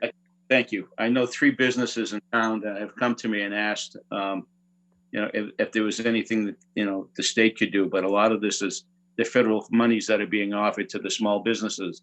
And it's like, putting a camel, through the needle, an eye of a needle, with the types of questions that they're asking and the process that they have to go through. And when they go through all this process and then they get a denial or a rejection, it just doesn't seem fair, especially where, like you just said earlier, that a lot of big businesses are getting the monies when they shouldn't be. And it should be for these smaller businesses that are just struggling to stay above water during this time frame. And some of the things that the feds have said will happen when they get the paperwork aren't exactly the way it was explain to them. So, so if we have to write to our legislators, congressmen or whoever we have to do, it's something that we need to do, because these people, they're fighting for their livelihoods. Right. Right. And they need to be reassured that, if they have to pay that back, they can. If they can't pay it back, well, there should be a forgiveness period, and hopefully that'll happen. But it doesn't sound like that's going to be a thing that a lot of people were looking for when it comes to, forgiveness if they can't pay it back, all of it. So we'll see. Joe, I wanted to add, I know other communities, DCF heavily relies on teachers being able to be in the classroom, seeing kids, and teachers know their kids, and they know something's off. They have an ability to have those conversations. A 1-hour Zoom call every week doesn't allow teachers to do that. And so I'm on a weekly call with the Joint Committee on Children and Families every week. And while the DCF cases are down, they anticipate that they're not down because everything's great and rainbows and unicorns, that stuff's happening and it's just no one's finding out about it. Once things start returning to normal, as you said, we're going to have a backlog, plus the emotional damage caused by both the incidents and the delay. I know some communities have started exploring wellness checks, where kids who aren't participating on a regular basis in online learning, it takes us down an interesting road. Are they not involved in online learning because they don't have access to the technology?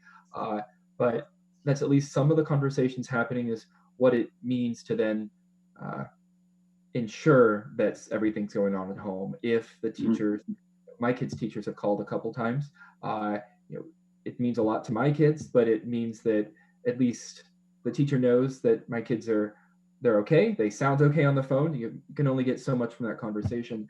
But as it relates to domestic violence, we have tried to be creative about how to get information out.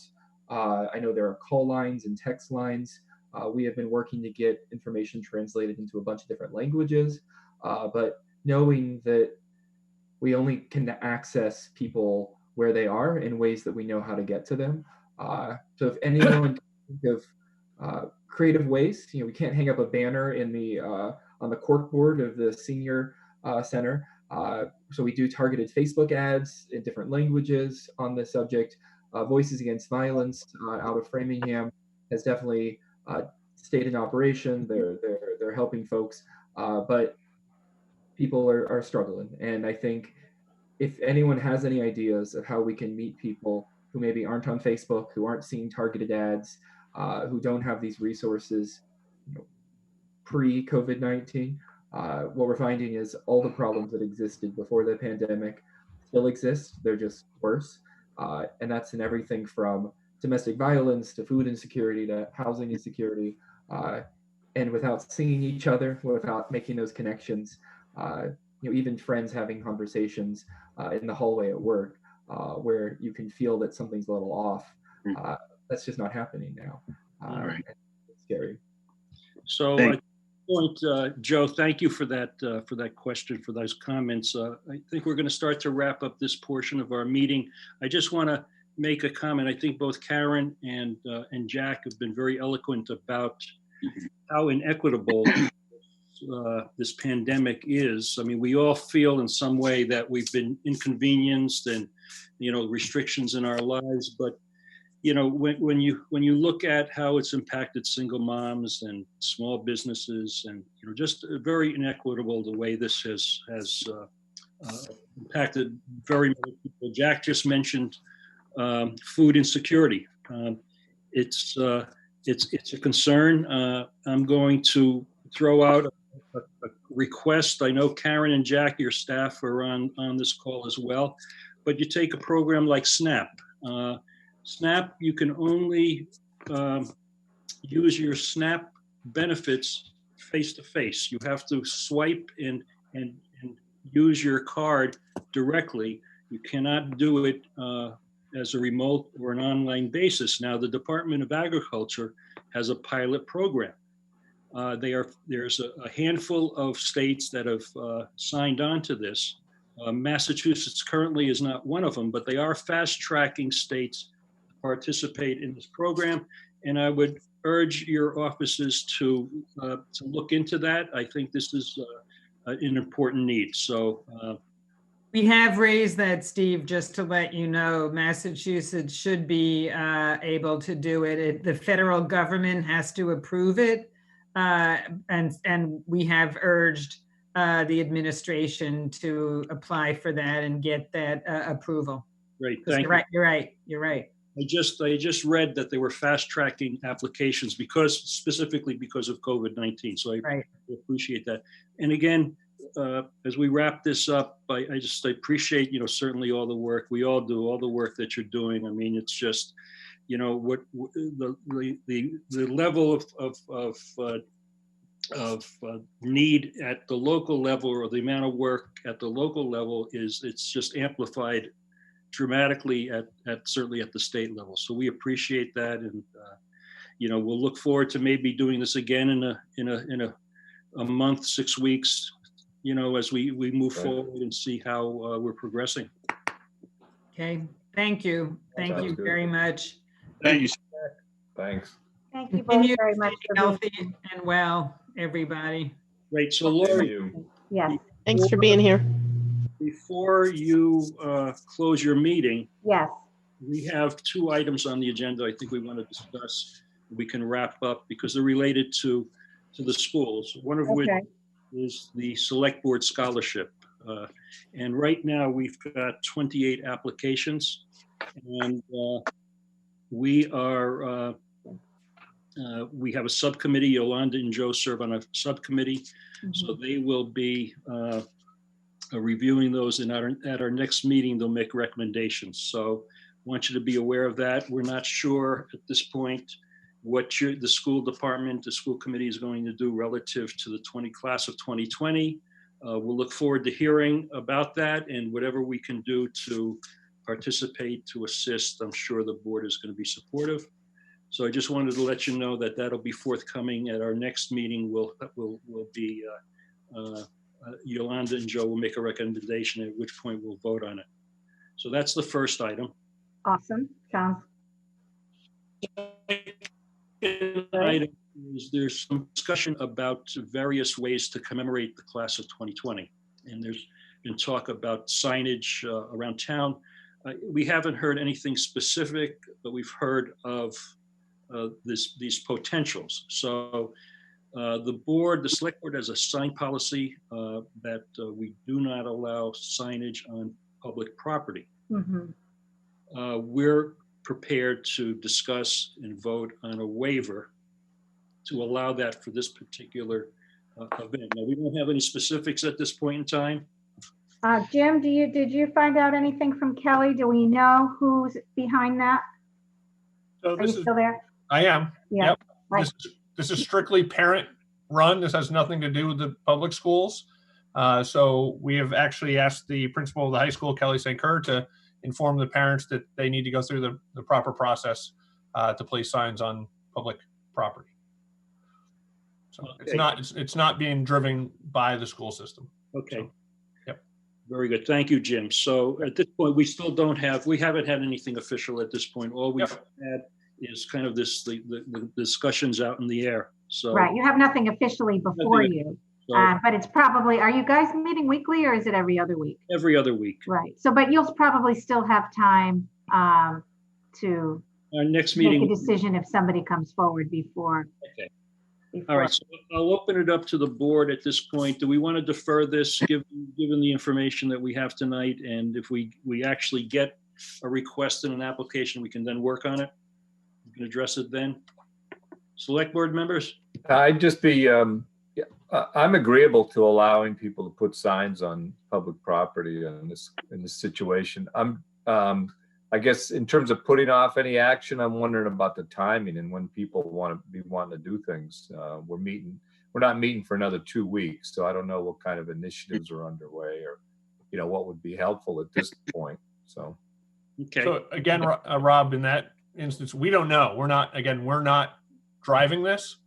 Right. So I understand. I did have Kelly reach out to the parent group that was trying to arrange this to reach out to the school, to the select board. So. Okay, so we can wait for them to contact us, I guess. Yeah, we did our own drive, and that was on parent land and property with signs Okay. for the class of Sure. 2020. So. Okay. Any other board member comments? You know, if I can, Steve, whether we vote on it tonight or if we vote on it in a week from now or 2 weeks from now, I think with what this class has gone through, having the town support them, I don't have a problem with that at all. I mean, I've seen 3 or 4 signs in my neighborhood because we had graduating seniors, and the signs are very eloquent. They're they're beautiful signs, and it shows a sense of town pride. And I think that's, to me, I mean, if we can make a vote on it tonight, I don't see it to be an issue. I really don't. Because I know. Go ahead, Yolanda. No, I think you're right, Joe. I think, I've been seeing information about this. They're trying to put the signs together. They're doing some fundraising for it. I have no problem if they want to put them on town property. I would almost say, let's do the vote so that when they do come to us to say, can we do it? If they have the signs, they could just go ahead and do it. Because right now we're not meeting again for 2 weeks. Yeah. So if we wait those 2 weeks and then they have the signs and they have to wait to put it up, right. For this particular thing, I would say, allow them to do it, leave them up for, 10 days, 20 days, depending on what, if they want to tie it around graduation. And I'm even willing to reach out to whoever's coordinating it to see what they're planning. If you want me to do that. Okay, fair enough. Brandy, any comments? I feel like Yolanda does. I agree. I think that I'm comfortable supporting this tonight and, voting on this tonight. And that way, when they do have everything organized and are ready to go, then they don't have to come to us and wait for us to approve it. So I think, me personally, I feel that this is something that we should definitely do to support the class of 2020. Fair enough. Having heard all of the board, I'll entertain a motion at this point. I move that we approve the allowance of signs for the Ashland High School 2020 seniors on public property, and that I, Yolanda Dolomans, will be the coordinator to reach out to the group to see exactly what they want, and then come back to the board with time limits and things like that. Second. Go ahead, Brandy, you got it. A motion by Yolanda, a second by Joe. Roll call vote. Greaves. Aye. Kinsman. Aye. Vignani. Aye. Here. Aye. And Mitchell, aye. So whoever is listening from the parent groups, you officially have a waiver, and you'll be interfacing with Yolanda for specifics. All right, so very good. So at this point, Lori, you can close your meeting and move on and enjoy the rest of your night while we continue. Or you can hang out. You're more than welcome. Yeah. Oh, yeah. Well, I thank you all, but I think somebody on my committee might want to make a motion to adjourn. Putting it Move out. to adjourn. Oh, I was gonna say, thank you. As a parent of a senior of the class of 2020, this is Kathy Bates. Thank you for waiving that. But go ahead. Go ahead, Mark. Congratulations, Kathy. Oh, thank you. So Mark made the motion. Did anybody second? I'll second. Thank you, Kathy. And all in favor? Kathy Bates? Aye. Paul Kendall? Aye. Mark Terry? Aye. Lori Tosti? Aye. So we will bow out and let you guys finish. Thank you very much for this opportunity to speak with all of you and Senator Spilka and Representative Lewis, and we will be talking to you all again soon. Great. Thank you. Thanks, folks. Thanks, everybody. Thanks, you guys. Thank Good you. Good night. Thank you. Pleasure. Thank you. All right, next on our agenda is a scheduled appearance from Roland Poole from the Ashland Emergency Fund to give us an update on their programs and Let's see if Roland is still on. I am. There he is. Welcome, Roland. Thank you. Thank How you. are you? And thank you for all the good work and good deeds that the emergency fund is doing. And you know, I know that you've had quite a bit of donations and Yeah. support by the community. So can you just give us kind of a review and an update as to what services and programs the fund has been able to provide? Okay. So in about 6 weeks since all this started, we've given about we're up to about $43,000 in support. 20,000 of it was to the 3R program so far. Another about 12,000, 13,000 for the food pantry, and then the rest is basically direct assistance to some of our residents, about 8 or so families right now. There's a bunch more in the pipeline with the Human Services Department going through and vetting those people for us. But altogether, again, about $43,000 that we've given in assistance.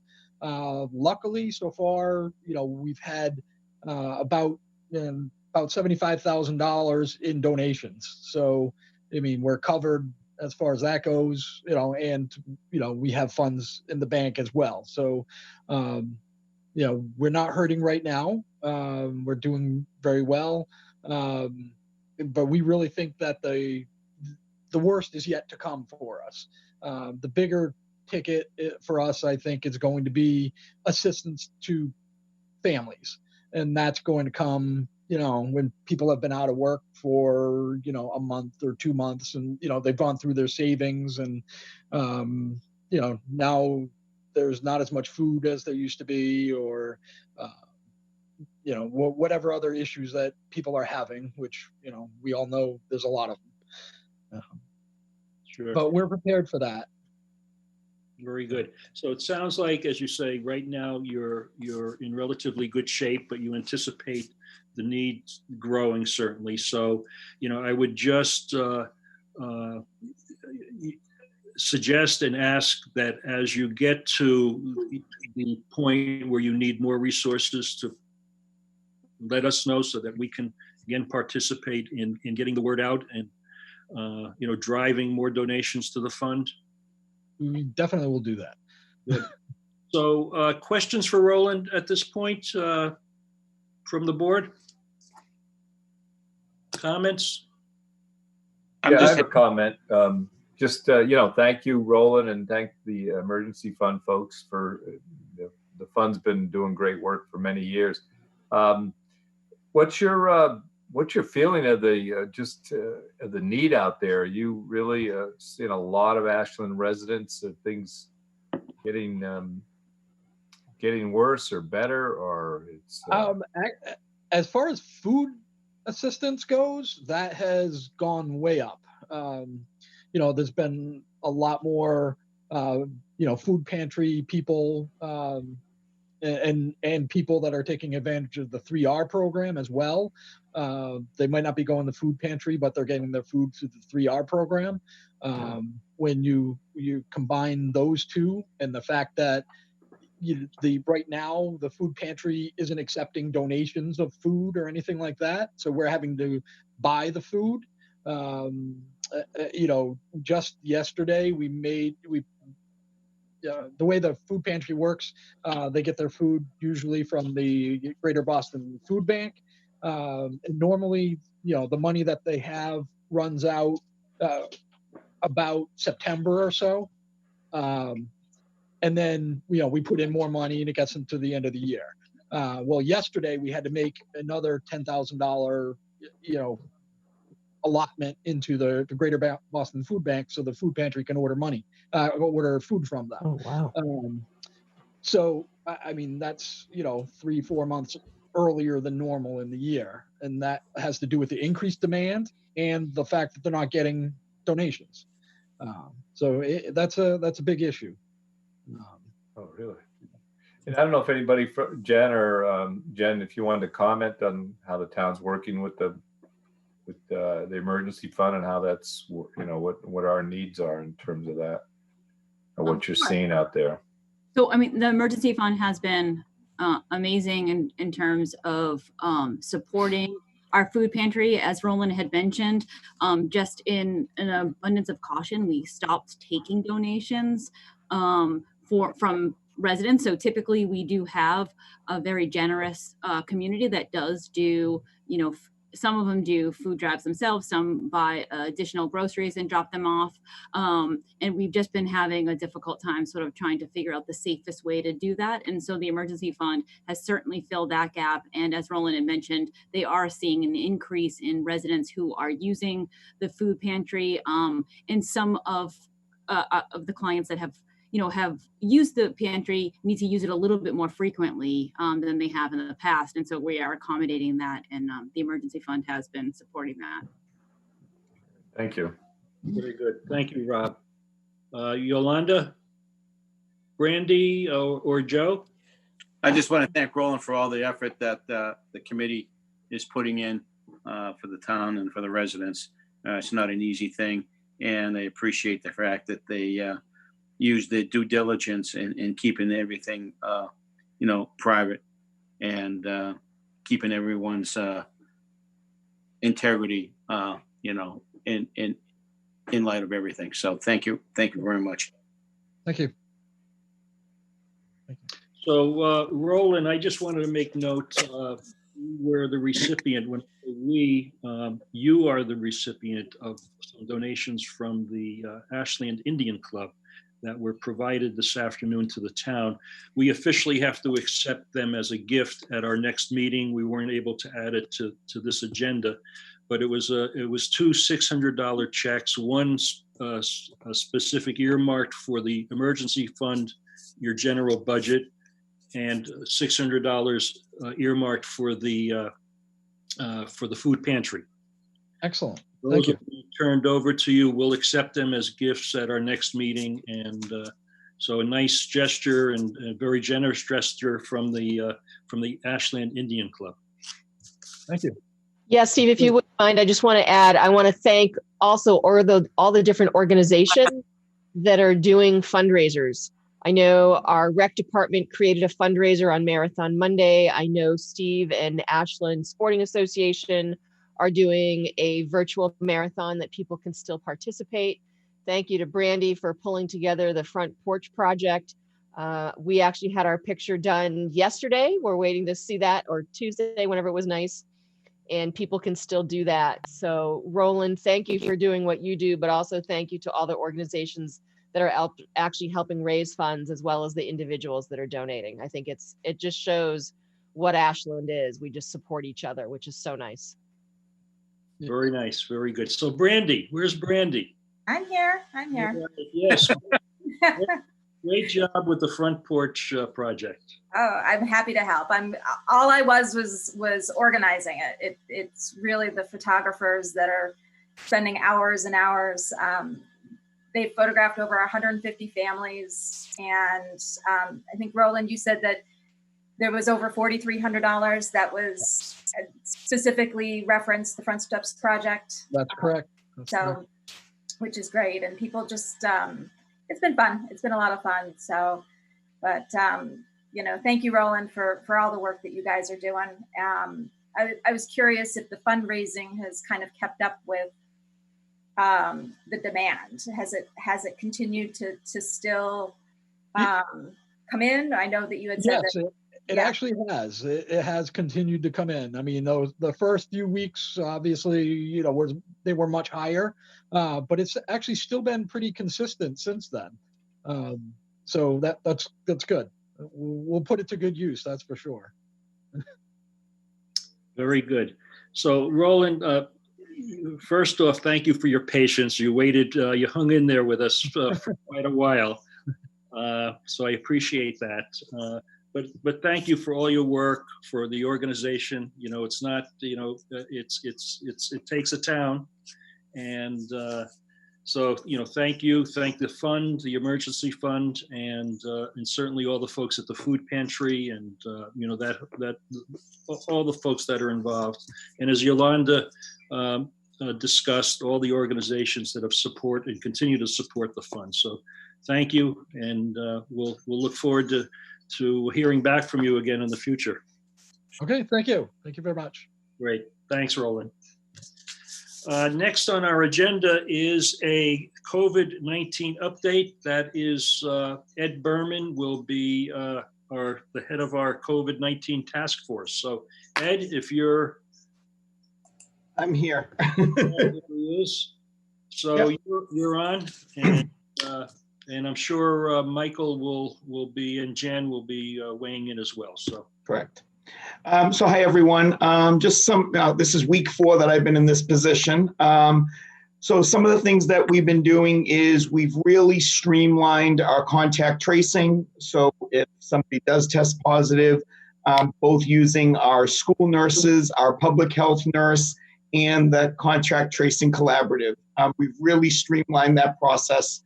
So it's really working well, and we've been able to pick up where potential spreads might be happening. We've been working very closely with the residents at Valley Farm, Waterview Lodge, and Mill Pond Rest Home, making sure that they're equipped to handle what they're doing. We've really opened up the line of communication. For example, the first week, I was getting quite a few calls from families from the facilities feeling like they weren't getting the proper information about their loved ones in the facility. And we've really streamlined how families can get the information. A few other things that we've been doing is we've stepped up our unannounced inspections of our restaurants, our supermarkets, the retail stores, making sure that they're in compliance with masks and gloves and everything else that they need to do. Every day brings a new challenge, and we get through it as a team. And I can open up to questions from there.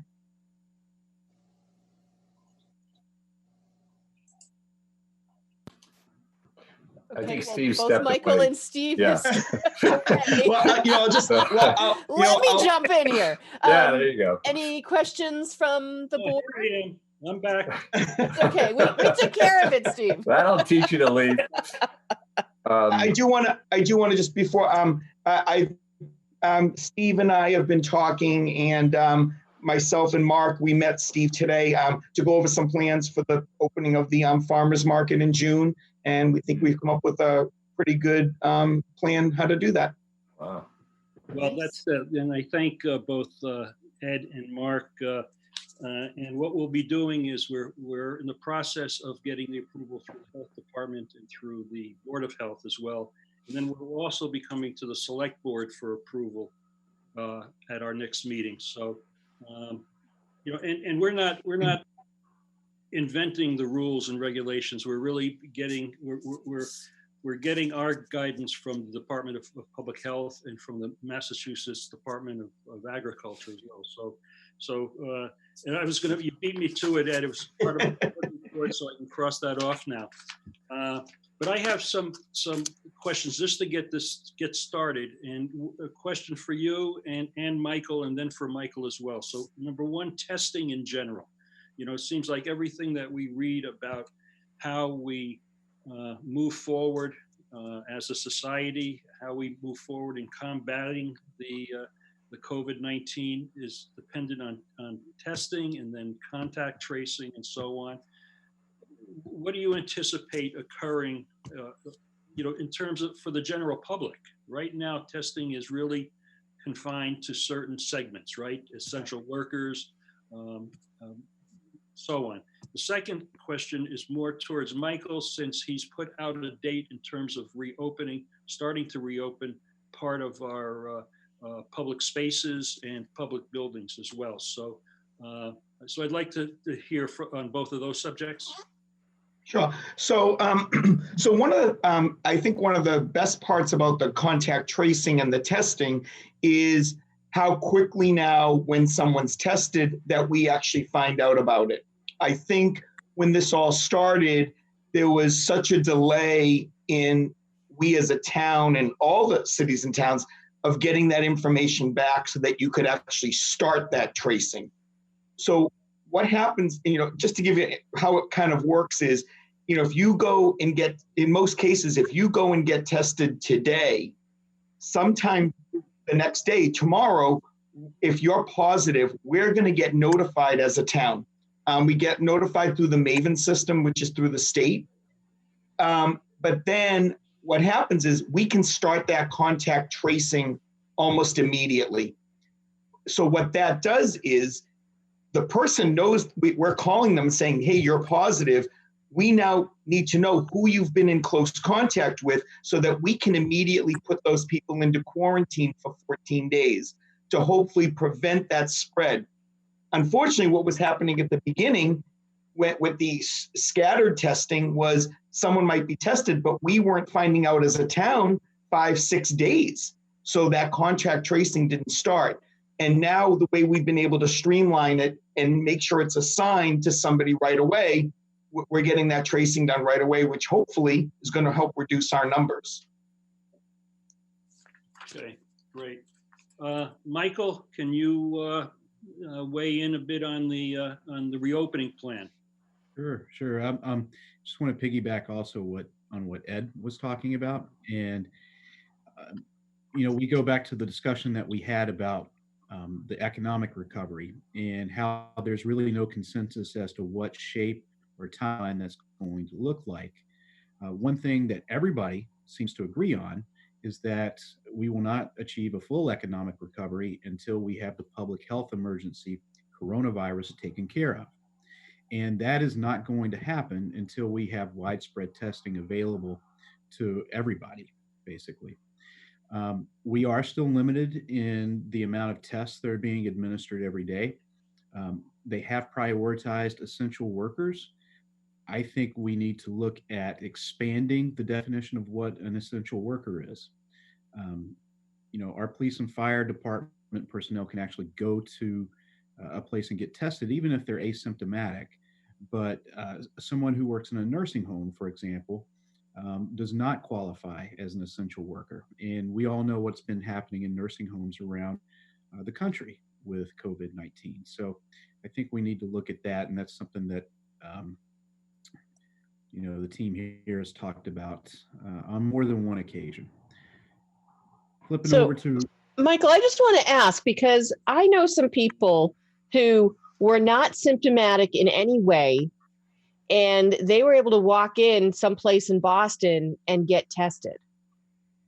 If there's a place, how can we bring something like that out here, either with Metro West Medical or, I was just surprised. I was like, oh yeah, they got tested so they could come visit. And I'm like, I was just very surprised at that.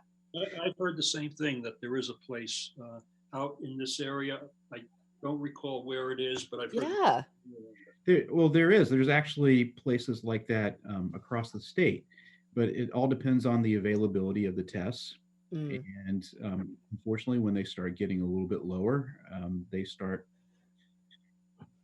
slowing things down. It's a little bit better than what it was a couple of weeks ago, 2 or 3 weeks ago, when they were doctors were just saying, if you have symptoms, don't bother coming in and getting tested. Just if it gets really bad, call the emergency room. I see. Okay. I think we're beyond that, fortunately. The other thing I can just add in there too is a lot of these ones, people with no symptoms, if they want the test, a lot of it's out of their own pocket. They can't go after their insurance for those. It's obviously, as you go through this, it's you start unraveling things and start, picking that thread and start pulling, and you see unraveling a whole bunch of issues, which, hey, is a good segue into reopening, right? So first of all, I just want to clarify, whenever we talk about reopening public spaces, what we're talking about is town-owned properties and also town buildings. This doesn't apply to the private sector. That those businesses and things of that nature, private enterprises, those are currently operating under the governor's order, which currently is May 18th. I think they're supposed to be closed till. What we're looking at doing is looking at doing a phased-in approach to reopening our public spaces beginning on June 1st. I've asked Joe Richardson, who's our facilities director, to lead that effort. And so he has agreed to do that with a lot of, he was really happy, a lot of enthusiasm. But no, we appreciate him stepping up to do that. And so we're going to be looking at this whole issue holistically. It's not just about when do you open the buildings and how many people do you let in. There's concerns about staff safety. So do we need to start looking at plexiglass and things of that nature as part of our reopening plan? When we're looking at our public spaces, let's just take Stone Park, for example. If Kid Spot, if we're at a place where we open up Kid Spot, is it Kid Spot the way it is right now, or do we take out all the plastic toys? Because going around and cleaning those on a consistent basis is going to be practically impossible. So, you again, it's another one of those things where you start picking at the thread and you start seeing, oh wow, there's all this stuff that we never thought of. So, Joe is the one leading that effort and putting a plan together. And so we hope to start that process, not the process of planning. We're starting the process of planning now, but starting the process of opening things June 1st. And why June 1st? Why that date? Well, May 8th, I mean, we're currently under the governor's orders of May 18th. There's also a limit on gatherings still of 10 people. There's still a lot of unknowns at the state level as to how we got to operate under. And I just want to make sure that we do it right and not just necessarily do it quick. Because I do believe that if we do it prematurely, it's going to have more negative connotations than if we just waited a couple weeks. Great. Okay, questions from board members? And I was just saying, we'll hopefully, well, maybe we'll know more in 2 weeks next time we meet. And do you anticipate having a plan or some further kind of thoughts on this at that point, Michael? Or well, we'll definitely be further along than this. Yeah. So our next meeting, I believe, is on the 20th. I would expect at least we have a framework. Yeah. I should also mention there are other communities going through the same thing. So there is a discussion statewide that's happening. And I would think, one thing that applies, when it comes to outdoor things, there's a lot of different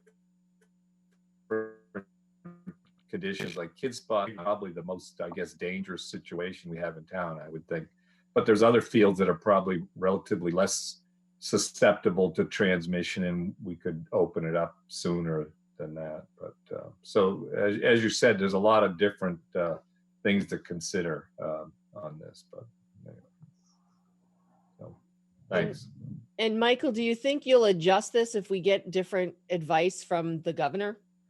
I mean, you're talking June 1st at this point. If they don't lift the group amount from 10 to something else, would we want to encourage some of the open space gathering, or? Well, I think it's going to be the actual date.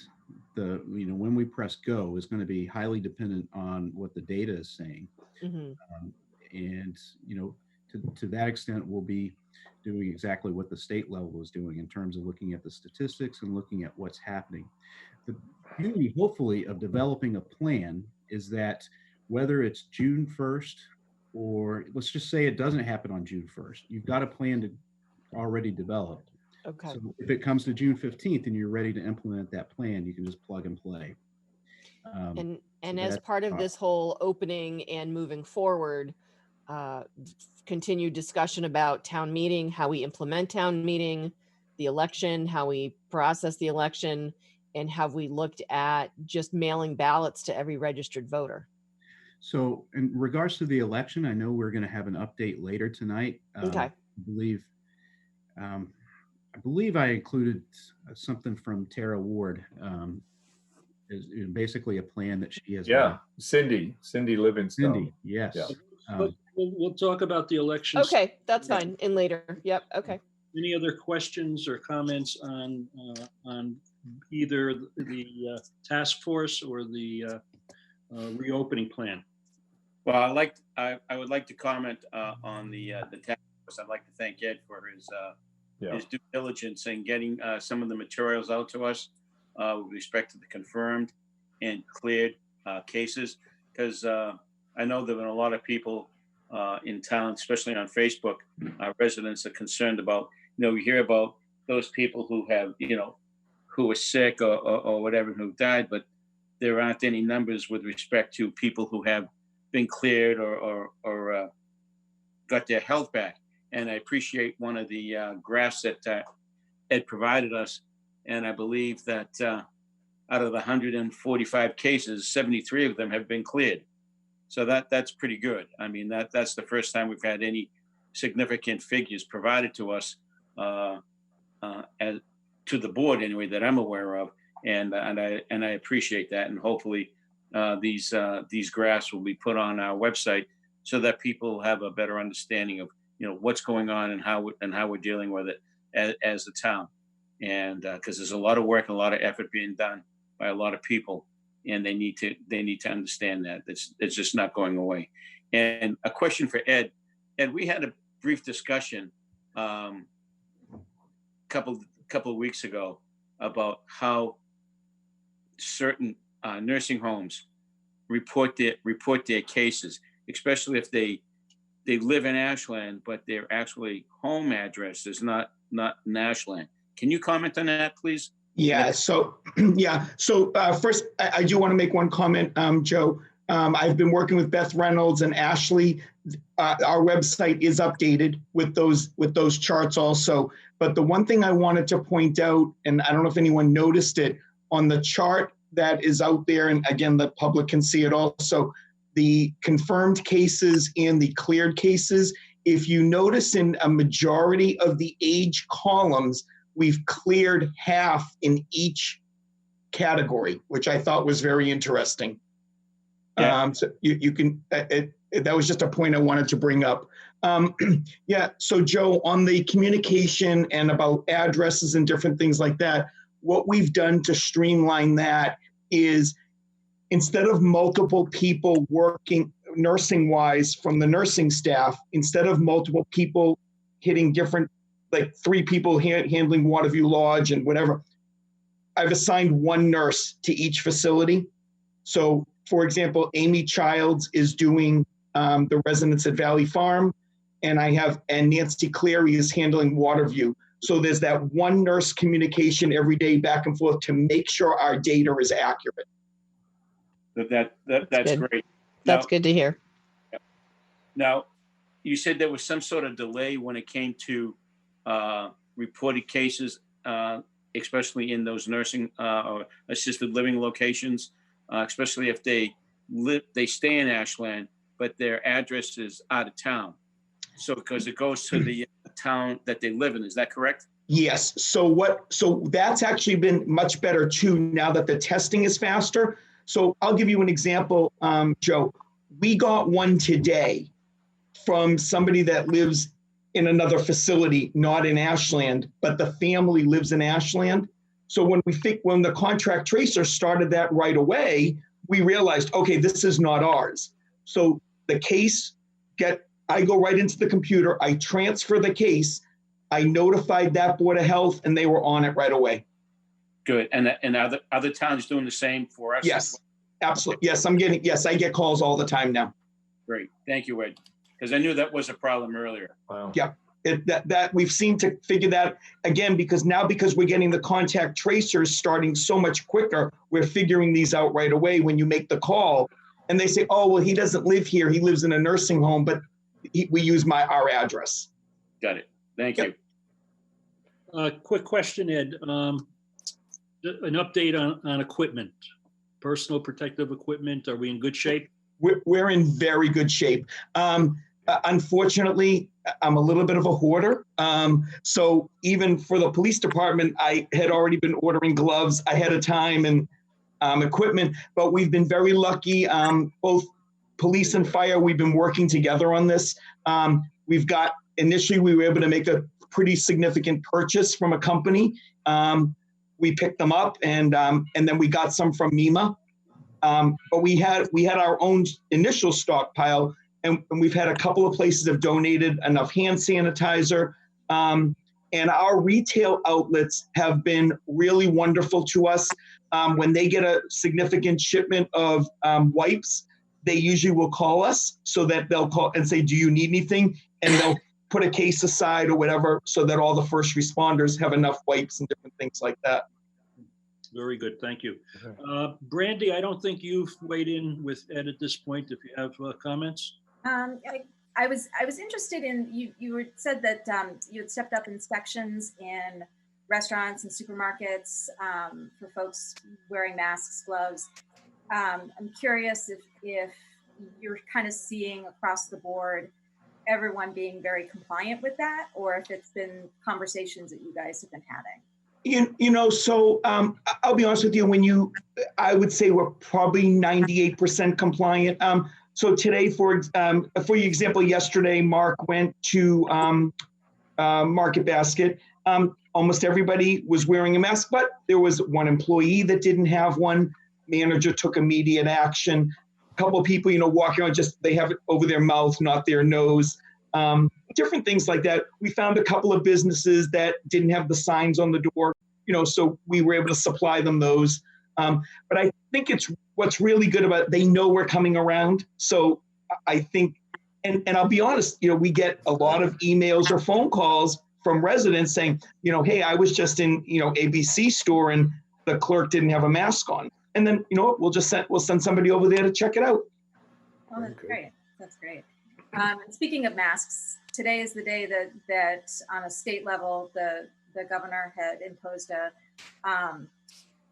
the governor's order on wearing masks in public or in public buildings.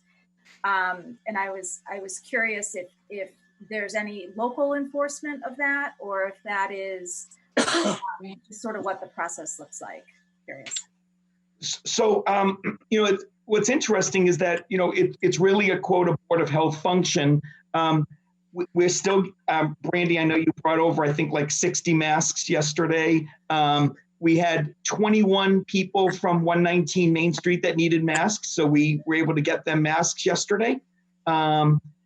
It's really not a huge issue. And if people, I'll be honest with you, a lot of the stores, if someone tries to come in, they'll say you have to have a mask on. So we're seeing a lot of compliance that way.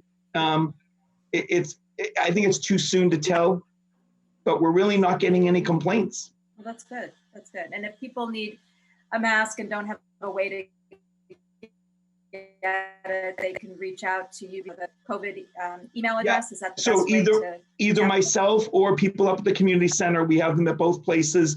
And if you can't, if it's someone that's elderly or whatever, can't drive, we'll be glad to drop one off. So at this point, Ed, you haven't found anyone yet? No. Well, Ed, it's great, and Michael and Jen, it sounds like we've got a good system. I really like the idea, the contact tracing is being effective, and they've got a good system. I think that's key to getting over this.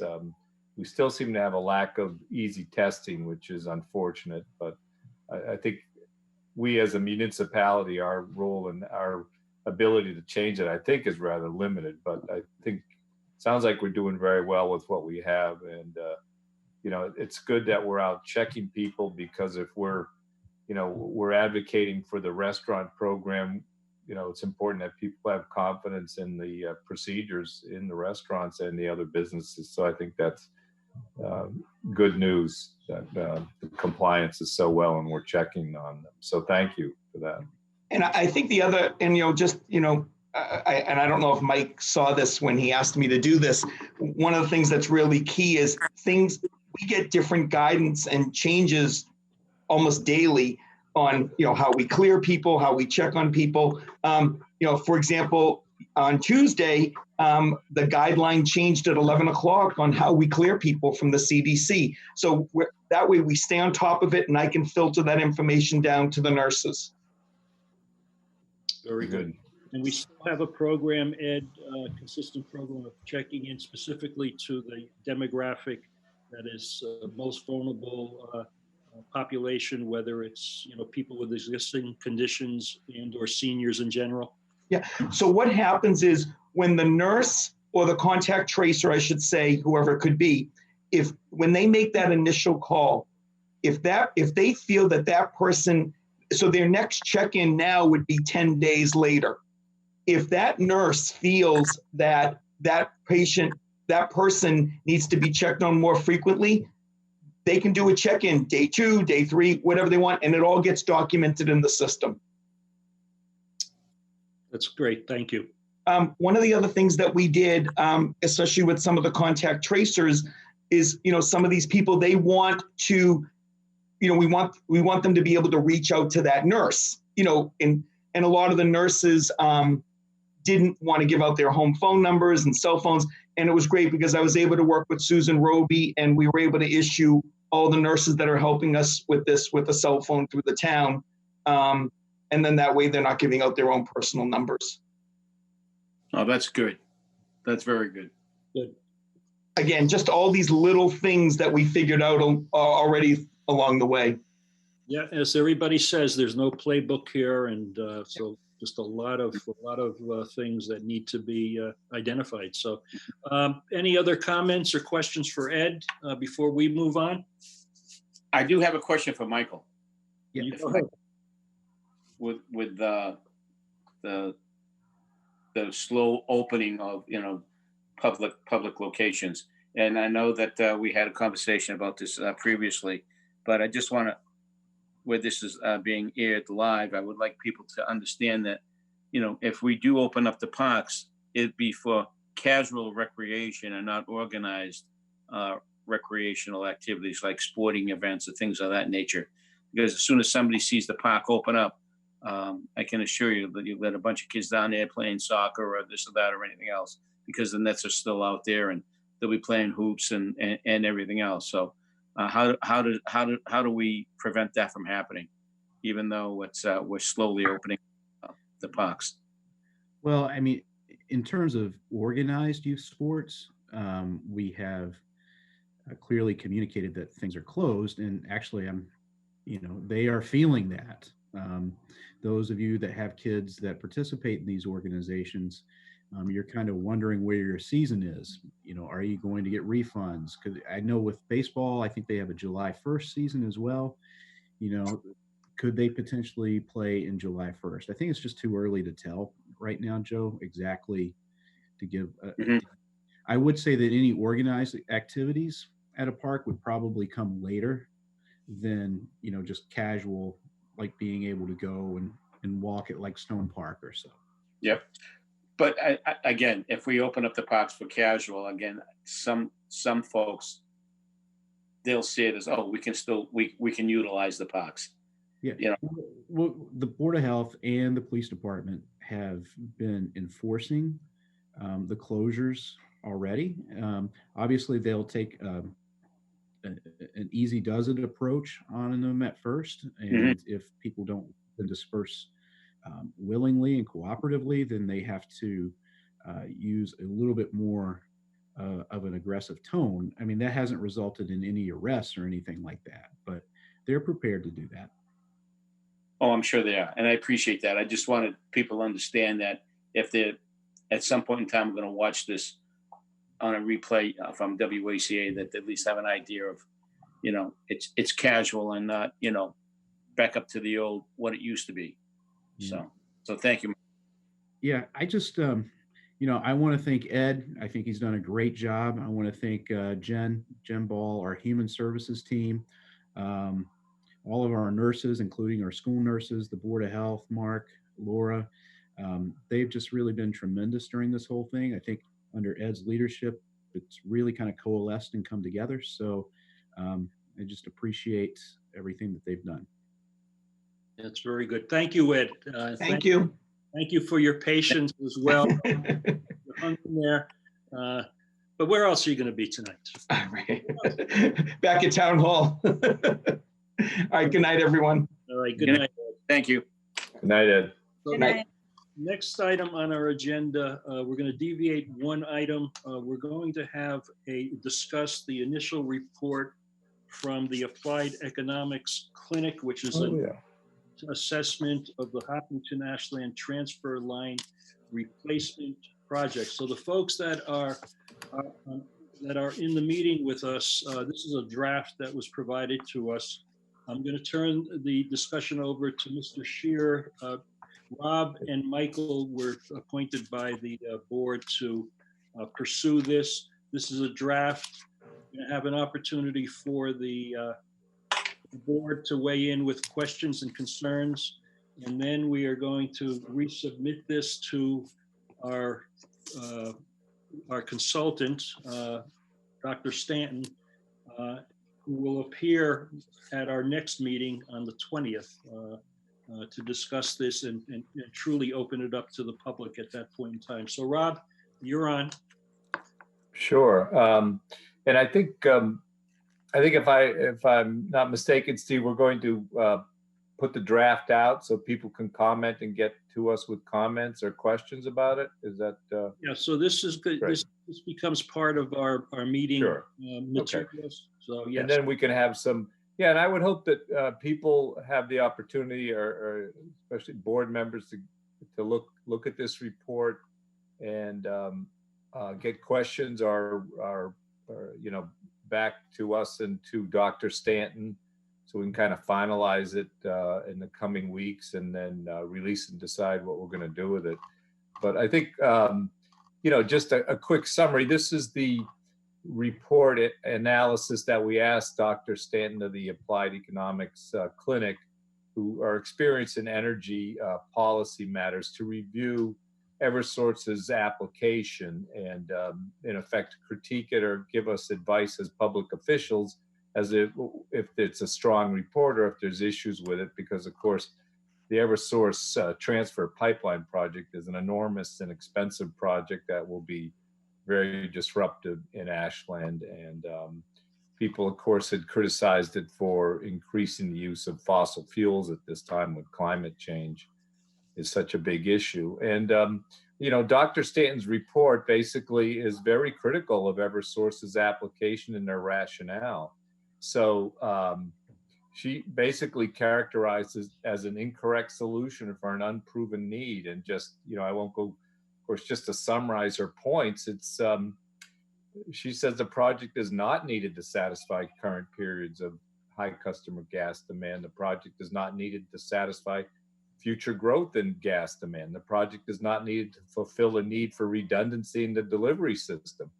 It would run counter to state emission laws, specifically the Massachusetts climate strategy, and that one of the most important things to me is alternatives to expanding the gas supply were not adequately considered. So she's got some detail in this report where she goes in on all these matters, and so I find this this report very it's I think it's a extremely important. If we weren't, of course, in the middle of this crisis, I think this would be huge news. Basically, she's saying that Eversource's huge and years old project is really unnecessary in this era of climate change. And so, that's basically what I'm getting out of this report. So, I just leave it there and say other board members have comments or questions or want to get those into us over the next week or two. I think that'd be good. So. Yeah, I had some discussion or conversations with each of the board members regarding, their providing comments and concerns. So I would open it up to the board so that we can compile this. We can send it to Dr. Stanton for inclusion or expansion of any of the questions that board members may have. Anybody that wants to speak to it now, please do so. I am happy to start off. I had a couple things that struck me. One of the sections that when she talks about the lack of evidence of continued growth, particularly towards Framingham, she's using census figures from 2010, and I'm a little worried that that might be a little low, that the growth rate that was projected in 2010 doesn't reflect a lot of the recent development that's been happening in Framingham. So I don't know if there's a way to pull permits and be able to project based on sort of current projections, but that might be a helpful thing to have if we can. Yeah, and I think that's a great. We should get back to her with that and say, exactly how would you, how would you buttress that argument, or how would you address that question? Yeah. And then I had two other things. One, I know we've talked in the past about the cost of putting assets in the ground, that basically whatever source would be charging back to consumers, there wouldn't be enough time to get that payback, basically. And she doesn't address that at all in this. So I don't know if that's something that we can ask her to do, because I think I think it is an important. Sure. Yeah, that you're referring to the whole investment, the stranded asset, and that's a great point. I think could ask her to expand on that as part of this project. I thought she did mention it somewhere, but I may be mistaken. I might have missed it if there was. Yeah. But, she did talk a lot about the ground source heat pumps, and I'm curious if she feels that could be put in to the existing easement as an alternative, because it's kind of like, it seemed a little kludgy to me, like where the placement would be, if that was what the alternative would be, if that could be feasible, for instance.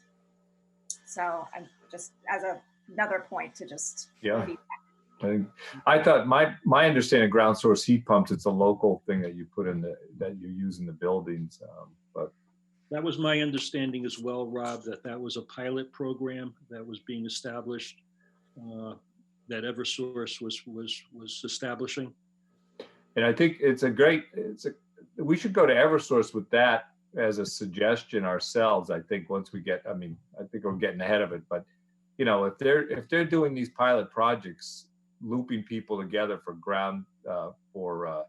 heat pumps, why don't they try that in Framingham or here, or why are you fighting yourselves by putting in this huge pipeline, this big pipeline project? So. Okay, thank you, Brandy. Those are my only points. So thanks. Good. Joe? Just to piggyback with what Brandy had commented earlier about the date of some of the information that was provided, like 2010. When you read down further, one of the things that I did see, which I didn't question, was that the U.S. Census Bureau of households and families, that was from 2013 to 2017. And that was a 5-year survey that was done. So, I would assume that those figures are going to be a little bit more palatable and close to what is currently being looked at now, because when they do the a census, every 5 years. So we're looking at this in a roundabout way. But I did see the one where it said 2010 U.S. Census, and then it went up to 2013 with the household and families, which was 2013 to 2017, which was an estimated for 5 years. So that was the only thing that I had with respect to that.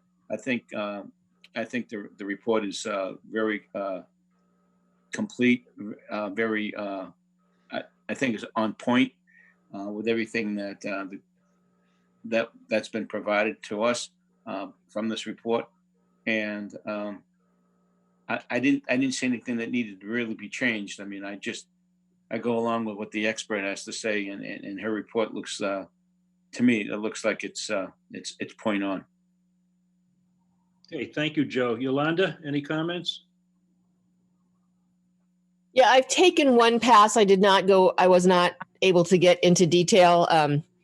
You guys have been talking about the PPP with Karen. I was one of those companies that was spending a lot of time trying to get the PPP. Anyway, so I've taken one pass at this. I would echo what Brandy said about the statistics for the numbers in Framingham. We definitely need to go back to her with that to say, you know, double check those numbers. And I just have to go into a little more detail.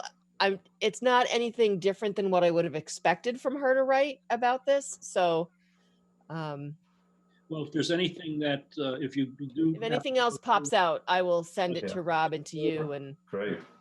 Yeah, I think it's important that we look through this report, and if we see things we have questions about or we think weren't properly done, that this would be a good time to, you know, go back to her with that and say, hey, what about this? So I would encourage people to look at it as much as you can, get those questions in, and we can get them over to her to respond to. Once this gets posted as well, I think it'll be important to also get feedback from a number of residents that have been very active in this process. So we'll look forward to hearing more specifically from them at our next meeting.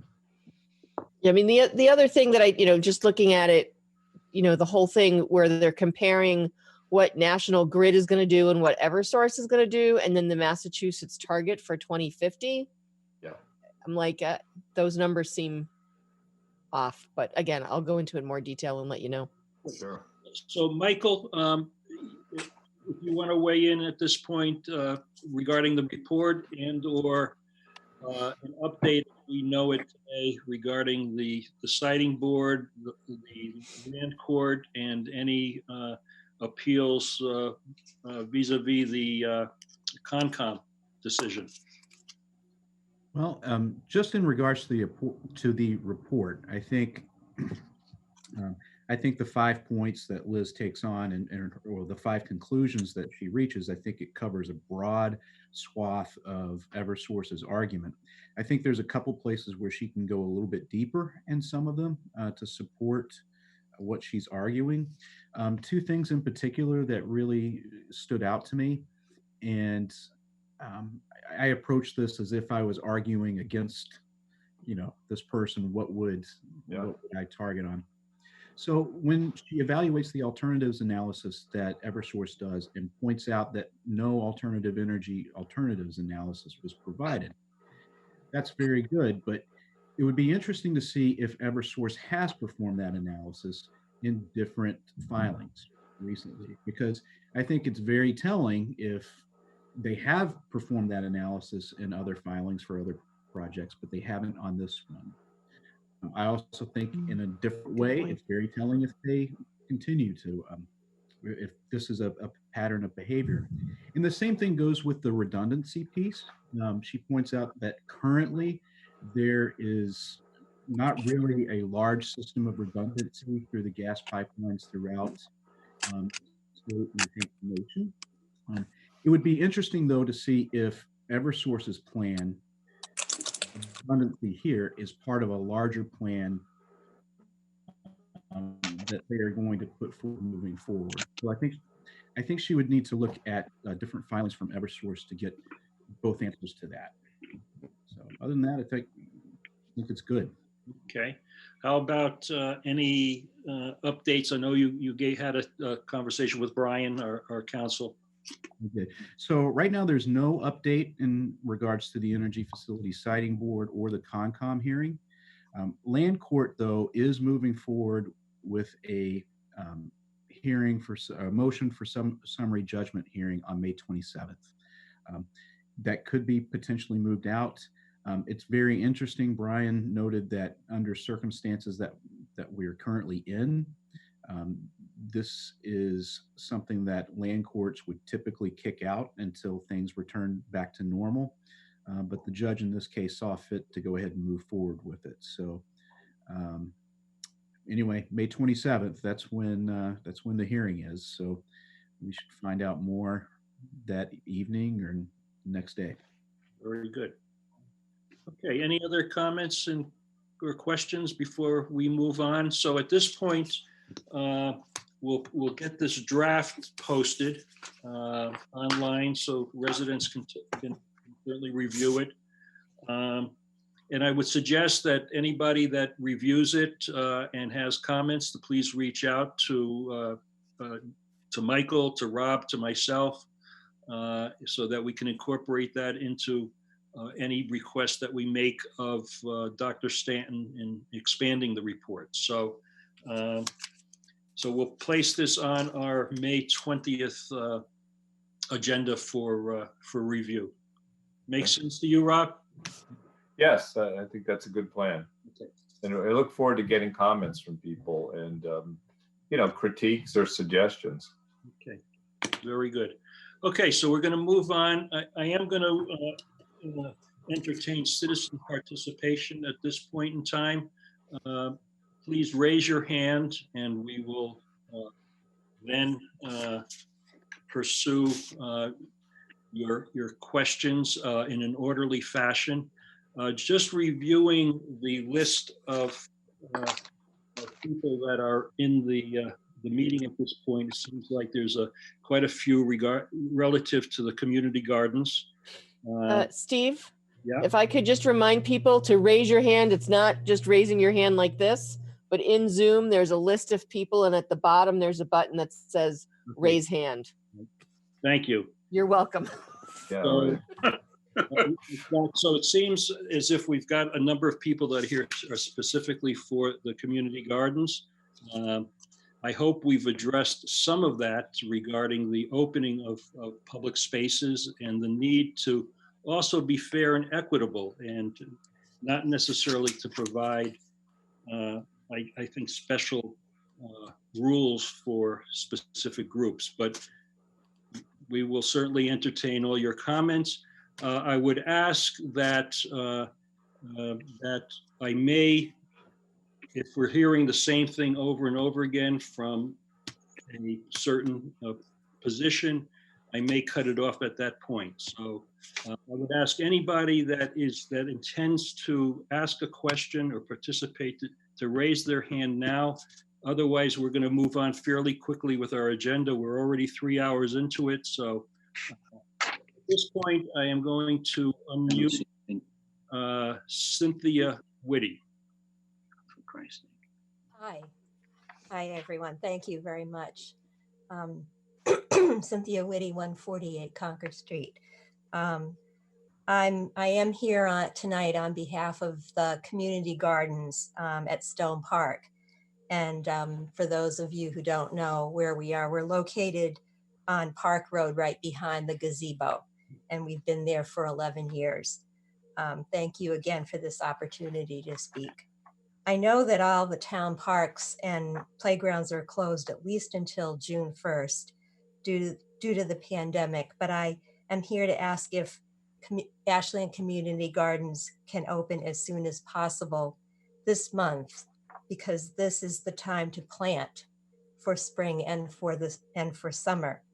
We've lost time for early spring and cool weather crops like spinach, lettuce, and other greens.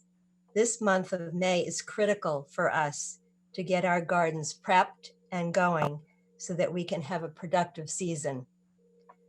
We need to get started as soon as possible. Many of our gardeners plant seeds, the least expensive way to grow food. Some plant seedlings. The local nurseries and farms like Upswing Farm are having seedling sales now in May. In addition, Ashland Community Gardens has crops on site ready to be picked before June 1st, like rhubarb and herbs from our common herb garden. There is high demand in town to have fresh, organically grown vegetables to eat, especially during this time. There are 57 families. We have 57 garden beds and families that are ready to garden. And there are also 30 people on our wait list. Some community gardens have been counting on, gardeners, have been counting on growing their food to get them through these next few months and to supplement what they get from the food pantry.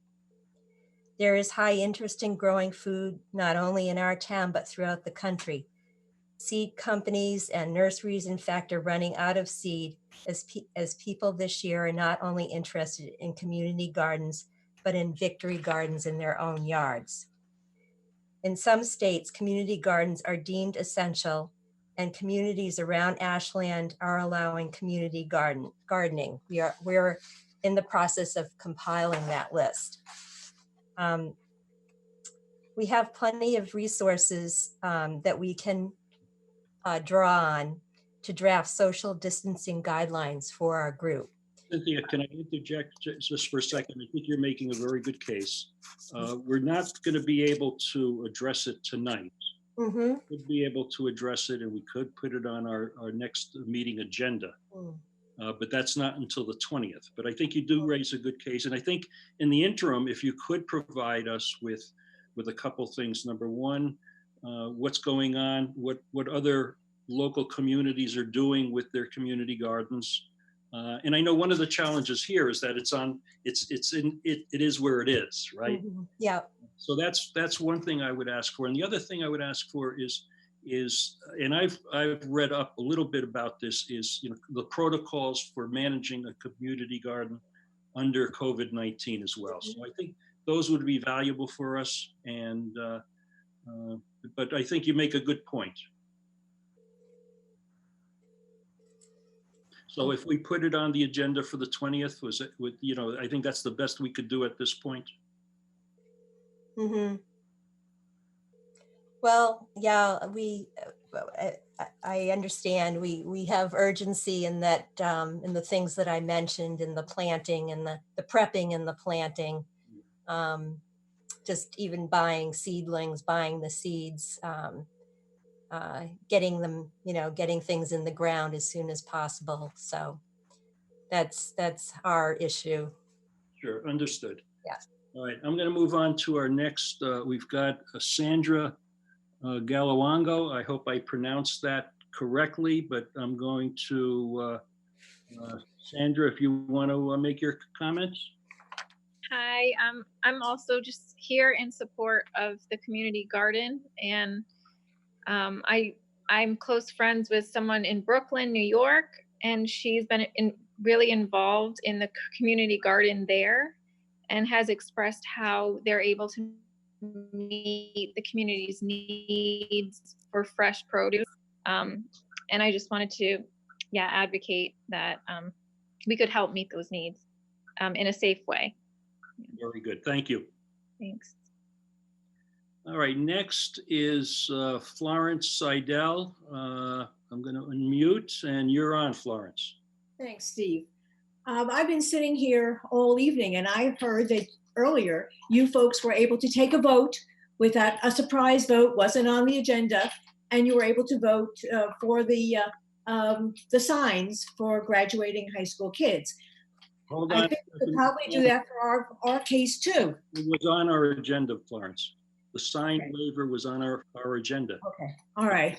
Well, I'm just, okay. We're all very hopeful that this actually happens because we have to plan it, and it takes time to prepare the gardens. So just that. You've heard it all. That's it. Thank you. Next, I'm going to unmute Diane Ring. Diane, you're on. Hi, everybody. Nice to see you, and thank you for recognizing me. It was great to hear about the report. I want to say thank you for that. And then just a really housekeeping in the weeds question about the land court hearing. Just wondering if that's a public hearing or what format it takes. Actually, Diane, I am not sure. I think this hearing is going to be a video conference. I don't know if that's going to be, open to people to join, like if there's like a Zoom link, but I'll definitely find out. Thank you very much. Thanks, Diane. I have tried to look, I have gone to the land court site to see if they load up any documents similar to the siting board. And the last time that I looked, there wasn't anything available to review. I don't know if that's changed. Michael, do you know? No. Okay. No, nothing's changed. Not that. Thank you. Thanks, Diane. Thank you, Steve. And so last hand up, and this will be the last public comment, is from Mr. Crow. I'm going to unmute and you're on. Yes, thank you. As the community gardens, my impression was that as part of the closure of the parks, that was done by executive action under the state of emergency by the town manager. Does it require select board action to open the community gardens, or could the town manager do that on his own authority? I mean, I think you make a good point, Preston. I mean, under the emergency provisions, I could do that, but generally in a case like this, I wouldn't necessarily, I mean, an issue such as this, I would want to get the select board input. Thank you. That's the right way to do it. Good. Thank you, Preston. Okay, we're going to move on at this point to our next agenda item, which is our priority project update. So, Michael, I think you're on. We've got Rail Transit District, Downtown Project, Riverwalk Mill Pond, Public Safety Building, and then the Warren District / Valentine Estates. Yes, and so I think we have not had one of our priority project updates in the last couple of months. Apparently that has really left a lot of people thirsting for knowledge about what's happening, even though we're in the, we're just now getting into construction season. So again, starting off with the Rail Transit District. Last time we spoke about this, we had reached an agreement with United Group of Companies, basically the principles of a development agreement in February of 2020. What we did is we took that information, Attorney Meade drafted a development agreement, sent that over to UGC to have them look at it. They sent it back a few weeks later, but it had some substantive changes in it, other than what the board agreed to. So obviously we've been dealing with COVID-19, so that has not been on our priority list until about 3 weeks ago. I did have a discussion with Michael Ussolini, who's the principal and the president of United Group of Companies, and we had a good conversation, and he explained some of what the differences were in his version of the development agreement and why they were there. You know, some of them I thought was very reasonable. For example, there is a bond requirement on there. We had set it at $3 million. Probably in hindsight, it would have been more appropriate at like $750 to $1 million.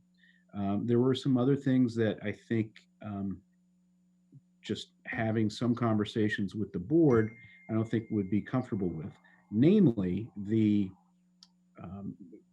movement of the buffer zone that you had agreed to. So as a reminder, the board agreed to, or the board wanted, or what we ended up agreeing to, I should say, is a 200-foot average buffer along the property line with Apple Ridge. And at its minimum point, it was going to be 150 feet. I provided you some documentation that outlines where the buildings are as they're currently laid out. And as you can see, the minimum actually comes down to like 125, 130 feet. So I think at this point, it'd be interesting to hear the board's thoughts and reactions as to what you would like me to do with that. Is that something that's acceptable to you? Is that something you think you can work with? Or should we just, I mean, we have agreed to something. So we have an agreement, I think, from our perspective. So, you know, I don't know. I would like your input on it. So, you know, just to start off the conversation just quickly, and then I'll open it up to my colleagues.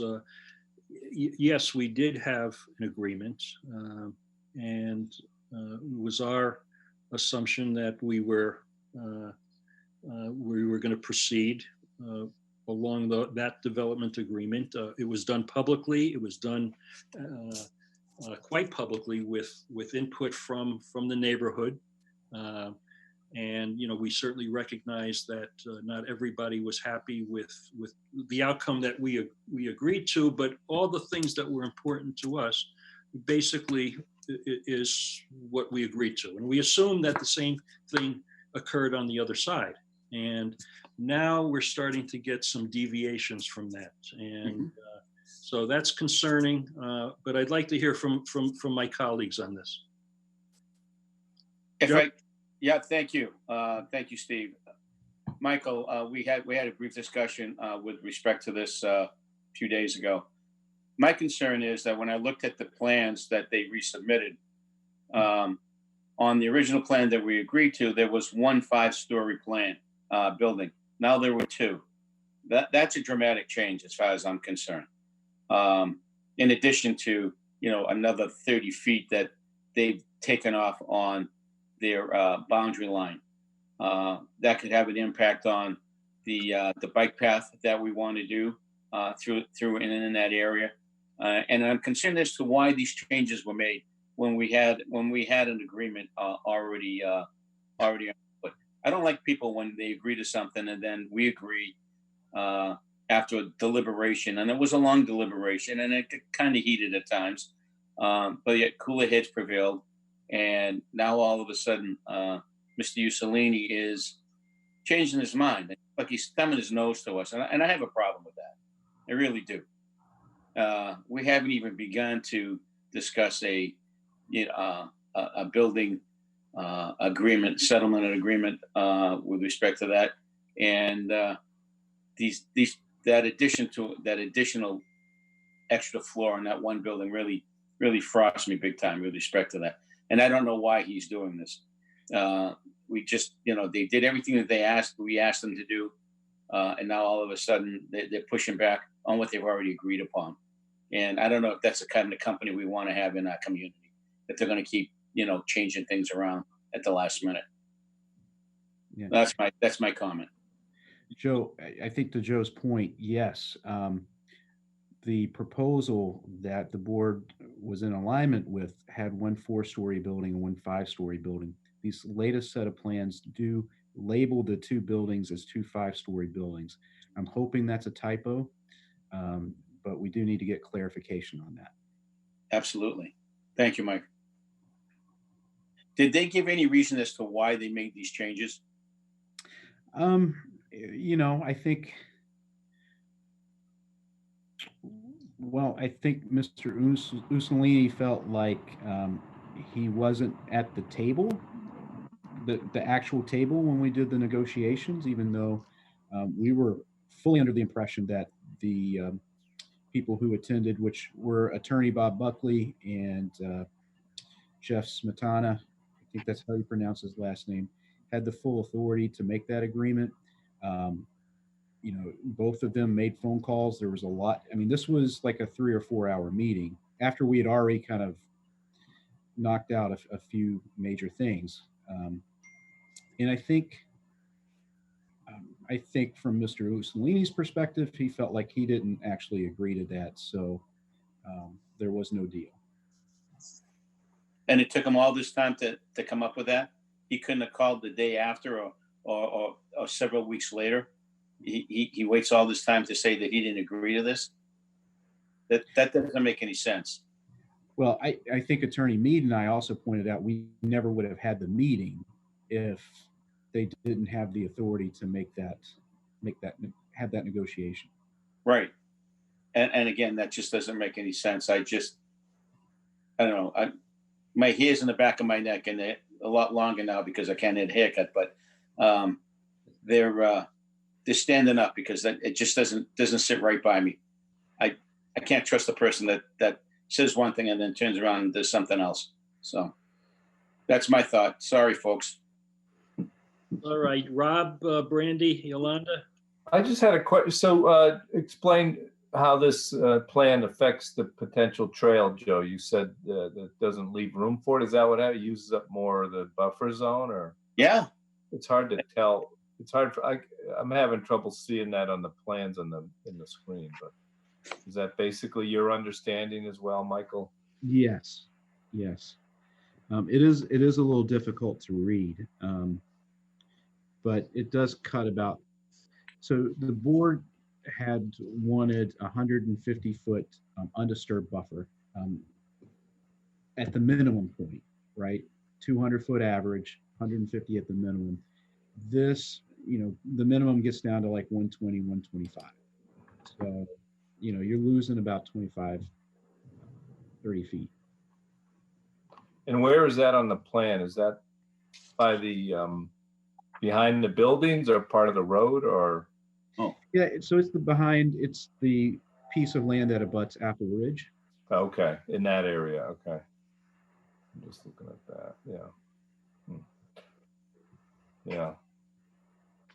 So, Michael, I have to admit, it's been a little while since I've looked at I'm looking at the current one you sent us. Yeah. There used to be a building closer to the road so that as you came up the access road to them, there was a building right there, and that has been taken away, if I'm correct. So, yeah, I'm disappointed that they went to 2 5-story buildings, but I'm wondering if they said, okay, and I don't know what they're thinking, that they do 2 5-story buildings and get rid of that other road, that other building. No, that's not the case. I'm really hoping that the 2 5-story buildings is a typo. That one of them was a mistake. Oh, okay.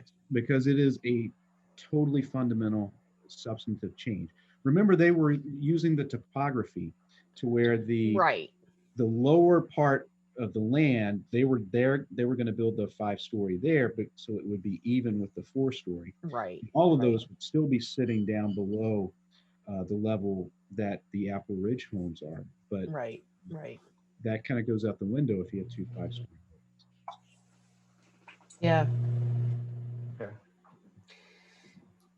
Brandy? So I actually went back and watched part of the November 6th meeting that UGC came and came to our board meeting. And a couple things that struck me, one of the things that Bill Cordero had said was that, they were looking to have the boundary basically 200 feet away off of the southerly property. So, I think that was the first time that they had come to us with the 200-foot number. So, I'm disappointed as well that this has changed, and the fact that, at the shortest point, I think it is like 120 feet. Mm-hmm. And that's a really big delta. That's something that 6 months ago, we had agreed to, and I feel like that's something that they should have been able to accommodate, that, at least that 150 foot boundary. I think that's a minimum, I think. Yeah, just to remind everybody about that meeting, I'm glad you went and watched it, Brandy. So what they had was, I think it was 200 towards where the entrance to the development was, Brandy, as you go up that winding road. They actually had it, the undisturbed area to, I believe it cut into like 100 feet, or left a 100-foot buffer. Remember, we started talking about different ways they could, start engineering the buildings. We were doing that at the meeting, and we just decided, you know what, why don't we just give them what we would like to see and let them figure it out, instead of us try to kind of manage where the buildings go, us not being engineers. But, the fact is in February, we had a 200-foot average, 150-foot minimum. That was agreed to. And now it's not. So where do we go from here, Michael? I think we do need to get clarity on whether that's a typo or in fact they've reconfigured and reconstructed 2 5-story buildings. So we do need clarity on that. But at this point, I think certainly the board was under the impression that we had an agreement. And I think any of the neighborhoods that have been following this on a consistent basis also had that understanding as well. Whether they agreed ultimately with what we agreed to, they were aware of it. And so at this point, it seems like if the intent is to go back into negotiations, I don't think, it doesn't sound to me like that's the flavor of the board here. So, you know, from my perspective, I think, you know, it sounds like we should, I guess, cease discussions at this point until, you know, there's an agreement to what they've agreed to. And, you know, I open that up to the board. Stephen, I agree 100% with respect to what you just said. We had an agreement. We had an understanding. We had an agreement. And Michael is spot on when they had two attorneys representing their firm negotiating. And knowing Mr. Buckley the way I do, if he didn't have the authority to make those negotiations or make those decisions on their behalf, he wouldn't have been there. Yeah. You know, the other thing, Joe, is, you know, I think as a board, I think we came away with what we felt was a development agreement that was going to be a good product. I think, you know, UGC seems to produce a good product. They've got a market, they've got a niche, and it seemed to all of us that this would be a good project. And I don't think that's changed, but the only thing that's changed is what we've agreed to. Right. Right. Well, can I ask, Michael, what do you think? I mean, is it worth going back to them and saying that this is not agreeable to us? And I mean, I'm not sure I'm ready to just walk away from this whole process. I'm not suggesting walking away from it. That's not what okay. I'm saying, you know, that to continue a conversation that in essence becomes circular doesn't make sense to me. Right. Yeah, I obviously this puts a little bit of a dent in kind of the trust factor of, you know, engaging in a conversation. You know, for me, this has been twice in this situation where a surrogate of Mr. Mussolini has come to a meeting and discussed something, and there's been an agreement to something, and then Mr. Mussolini said, "Well, I wasn't actually in the room." The first one was with Bill Flanagan, if you remember, in terms of the number of units. No longer with the company, and then with this one. You know, I think at some point you got to make a stand, and I agree with you, Steve. This was I think we felt proud of the product that was coming out of this. You have to acknowledge that they did a lot of site work and re-engineering at expense to them in terms of the road and layout of the building. We're not that far apart, but I think from a principal perspective, we had an agreement in February. Let's honor that agreement. And I've told him, I said, the board will honor that agreement. Absolutely. I don't think we walk away. We have an agreement, and we should and they should abide by it. Now, if they decide to walk away, that's their decision, not ours. We have an agreement in hand, as far as I'm concerned. Okay, the rest of the board, before we move on. I mean, yes, we had an agreement. Nothing was signed, so, and you know, at that point things can change. For me, it's more for me that, you know, the fact that it's two 5-story buildings and they're coming back with some different things. I don't want us to stop it, but I think there should be, you know, a follow-up conversation or question to Michael Ursulini to say, this was the agreement, and if you didn't approve this, then why did we even spend the time doing it with your surrogates?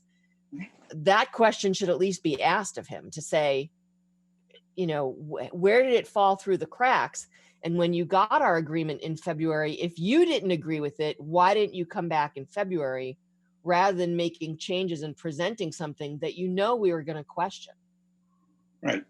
And I agree with you, Yolanda. I said that earlier. You're absolutely right. Why did it take so long? Right.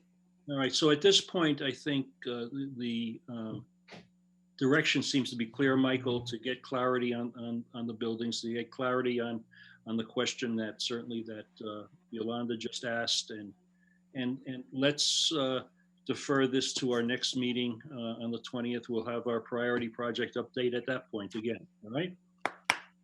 Very good. Thank you, Michael. Thanks, Mike. All right, next item is the downtown project Riverwalk Mill Pond update. Okay. Well, as you know, we put the downtown project out to bid.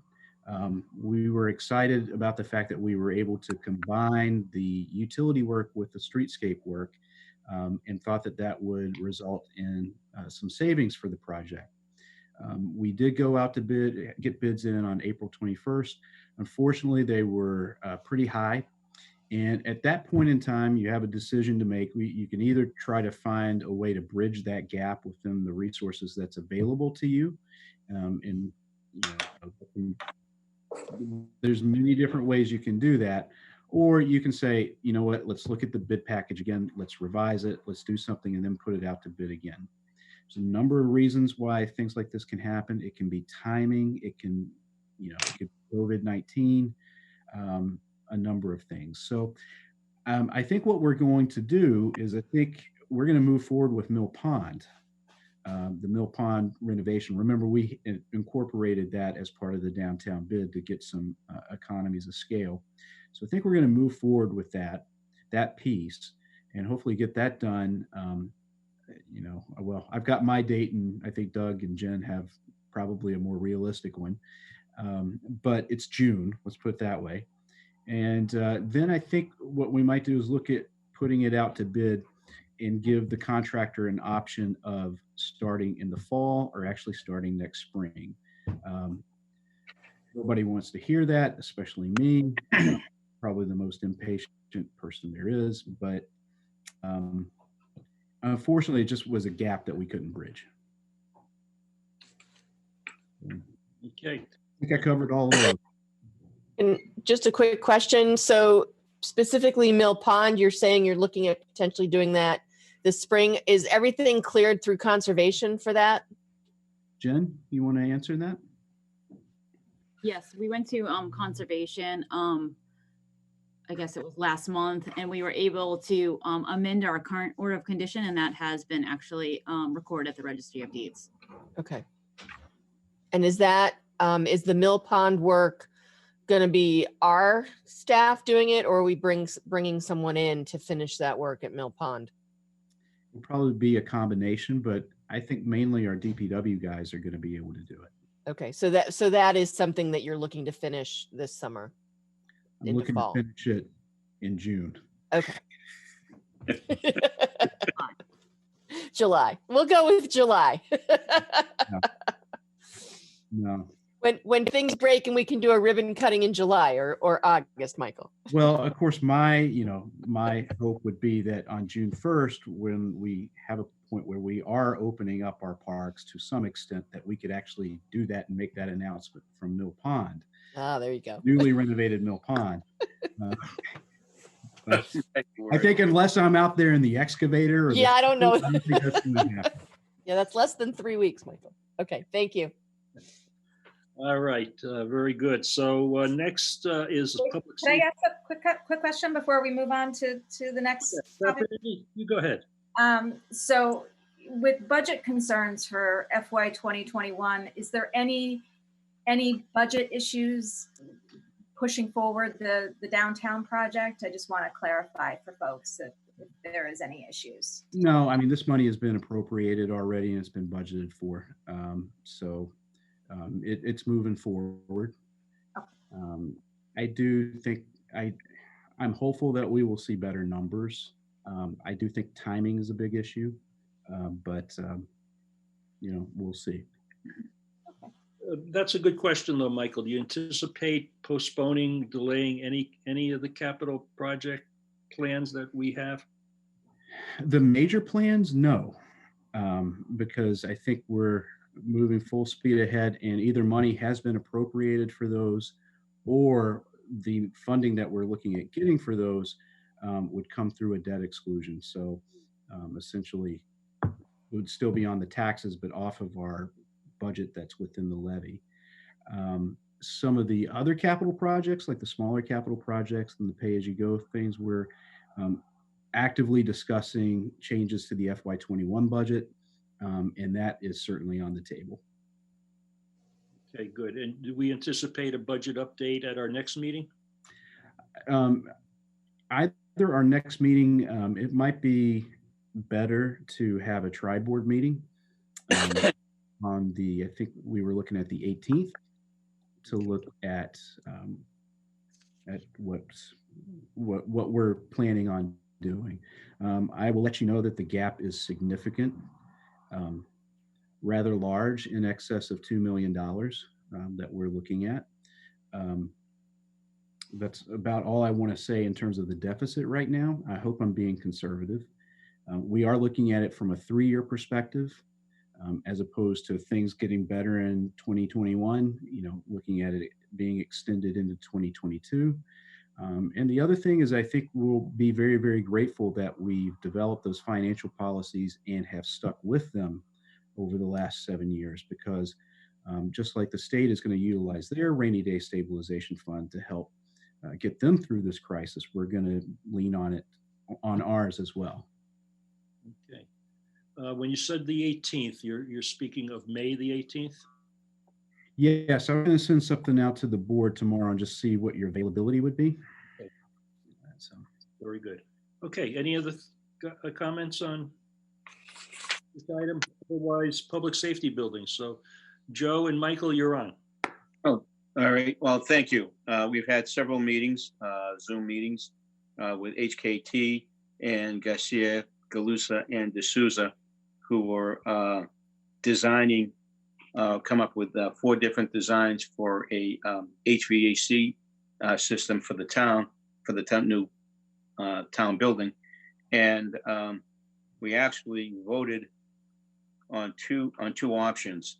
And the first option was the VRF system, which included solar panels and more insulation, improved insulation.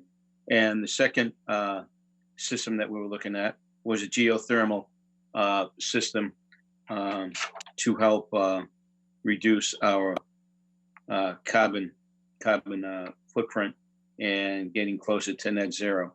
The sustainability committee was in on this meeting. They commented, and they were very happy to see the measures that were taken, the steps that we were taking to approach this system. So what we're waiting right now for is we're waiting for HKT and the GGD group to come up with some cost figures. And they said it would take a couple of weeks. So we're not meeting for another week or so. And hopefully by that time, Amy and Shannon and their groups will have a cost factor for us, so we can take a look at it and make some decision as to which way we want to go. So that's where we're at right now, Steve. Good, very good. Michael, any additions to that? No, I think that pretty much covers it. We're still looking at, the timeline that we had established before. So having a vote in December. Great. Okay, thank you, Joe. You're welcome. Thank you. All right, last priority project update is on the Warren District and Valentine Estates.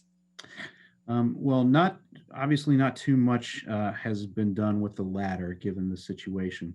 The Warren District, things are still moving forward, or moving down or coming down, as everybody who drives by Chestnut Street can see that the existing Warren barn had been demolished.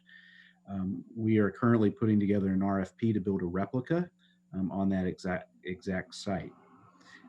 For 433 Chestnut Street, Hall House, if you recall, we ended up putting it out. Our initial RFP asked for people to make proposals to restore the property. We received one. In the end, that person felt like that wasn't a viable plan for him. So what we did is we put out the bid again to look at either restoring the property or rebuilding a replica, utilizing the basement, the foundation as utilizing the existing foundation, because that's really the historic piece. We got one bid again. The bid seems to be in order, right, Jen? Only thing that was problematic was I don't really think that the front of the building is a replica. It had some differences. And also the president of the Historical Society, who would hold the deed restriction, thought so as well. So we met with that proposed builder, and he agreed to make the changes that would make it exactly the way it is. Good, thank you. Comments on I do, Steve. Thank you. Michael, any time frame as to when he's going to come back with an RFP with a true figure, or he's already done that? Are you talking about the barn, or are you talking about Hall House? The Hall House, I'm sorry. Hall House, 433 Chestnut Street, the bids are already in. Our next part now is moving towards a purchase and sale. Okay. What we're going to do is concurrently as we're doing that, he's going to provide updated plans that show the changes to the front of the building that make it a replica. And hopefully that should be done within a month. Cool. And there were no issues with taking the barn down at all up by the silo? No real issues. We did find a family of raccoons. I saw the picture. And Carl has been able to grab them and nurse them and keep them healthy for a while, reintroducing them. But no. Well, I think Framingham State might have a different perspective. I think there were some issues from their end that are being addressed, but other than that, nothing. Okay, cool. Thank you. What kind of issues would you be willing to share, Michael? Yeah, so I mean, there was some damage done to the lawn that we can easily repair. There was some firewood on the site, which the contractor ended up taking. Framingham State is saying that was their firewood. It's a pretty unnecessarily long story. Okay. So, but we're working through. Obviously, if this is a simple fix. And then just a real quick question, Michael, did we find out if the stones from the foundation were saved? They were not, because they were in pretty rough shape. Oh, okay. And restacking them was going to be very, very difficult. Okay. What we were talking about after we had an exchange, Yolanda, possibility of using a fieldstone veneer. Okay. There's not too much of that wall that's going to be exposed. Right. So utilizing a veneer that would hopefully recreate that vista. Okay. So I just want to piggyback on something you just said, Michael. There was an issue with some firewood that was on our side of the property. So I think. So was it on our property or was it on their property? Well, it was on their question. It was on their property at the time it was taken, but 6 months ago, or actually even as close as 1 month ago, it was on our property. So, like I said, it's an unnecessarily long story over a cord of firewood, which, like I said, should be resolved pretty easily. Oh my word. So the firewood just walked over to our side of the property. I'm just going to leave it at that, Joe. Thanks, You can read it all in the police report. Yeah, thank you. All right, if there are no other comments, then we'll move on to town manager report consisting of a review of the voting process and criteria for 2020. Yeah, and actually, Jen, do you want to go through this? I know you and Tara and Cindy have worked on it. If you don't, I can go through it, but I want to give you that opportunity. Put the pressure on. No problem. So the clerk's office has been working really diligently and sort of thinking through what this election may look like, in dealing with COVID-19 and sort of trying to figure out how to best safely do the election. And so I think you have the contingency plan that they have put together.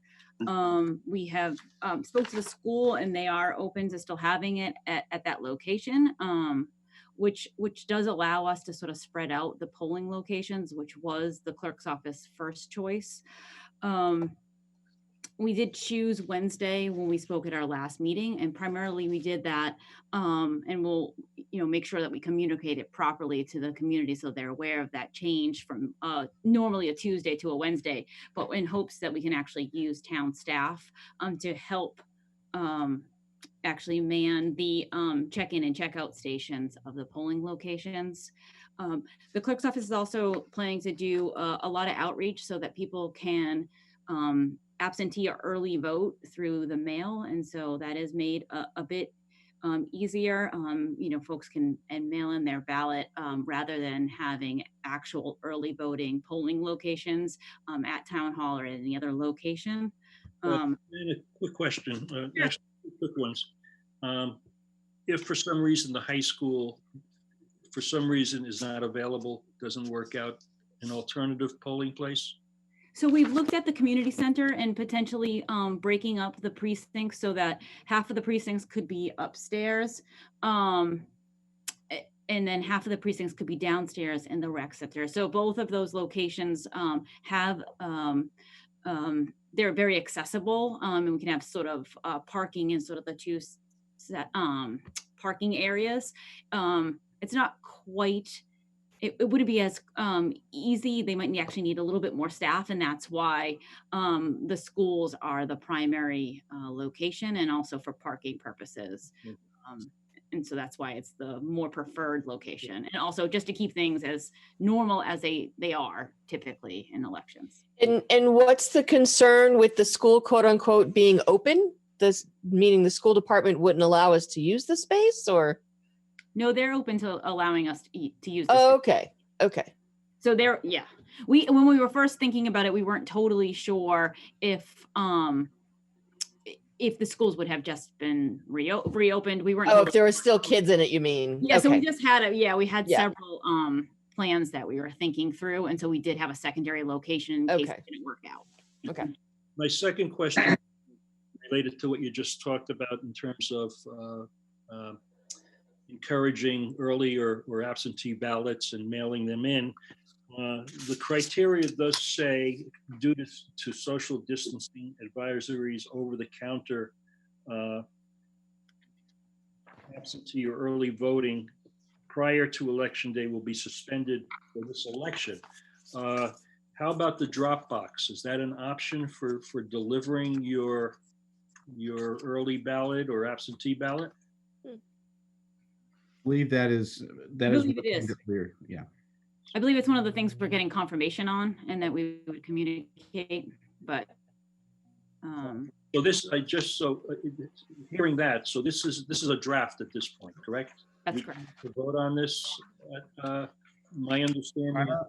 I don't think you need to vote. You need to vote like the ballot. I thought that Tara, well, maybe I'm mistaken, but I'll look into it. I thought that the plan will take effect by a vote of acceptance by the Ashland Selectboard. Isn't that a vote? Yeah. Okay. Okay. So I don't think we've ever done that before. Stephen, who sent that? I know I read it, but who sent that to us? Cindy Livingston.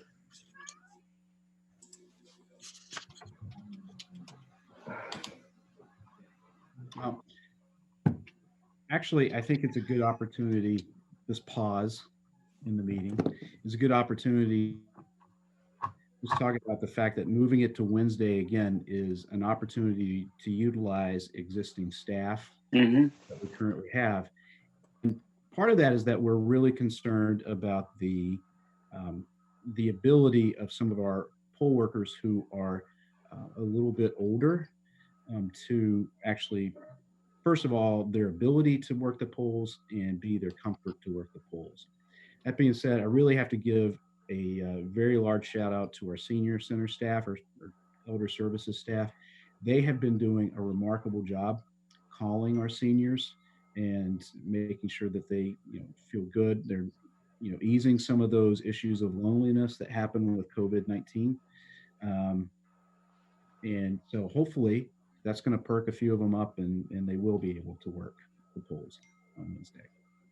Michael, along those lines with the seniors, I know that Cindy in her proposal had said that communicating the message to vote by mail, and she talks about list and social media and things like that. I think one of the things that we're focused on is trying to make sure that the seniors, if there's a population of folks that do vote by mail, that we encourage the seniors to do that. So maybe as the senior center calls out to people, they encourage, they talk about the way to do the absentee ballot and vote by mail, because I think, some of the ways that Cindy listed may or may not make it to a lot of our senior population.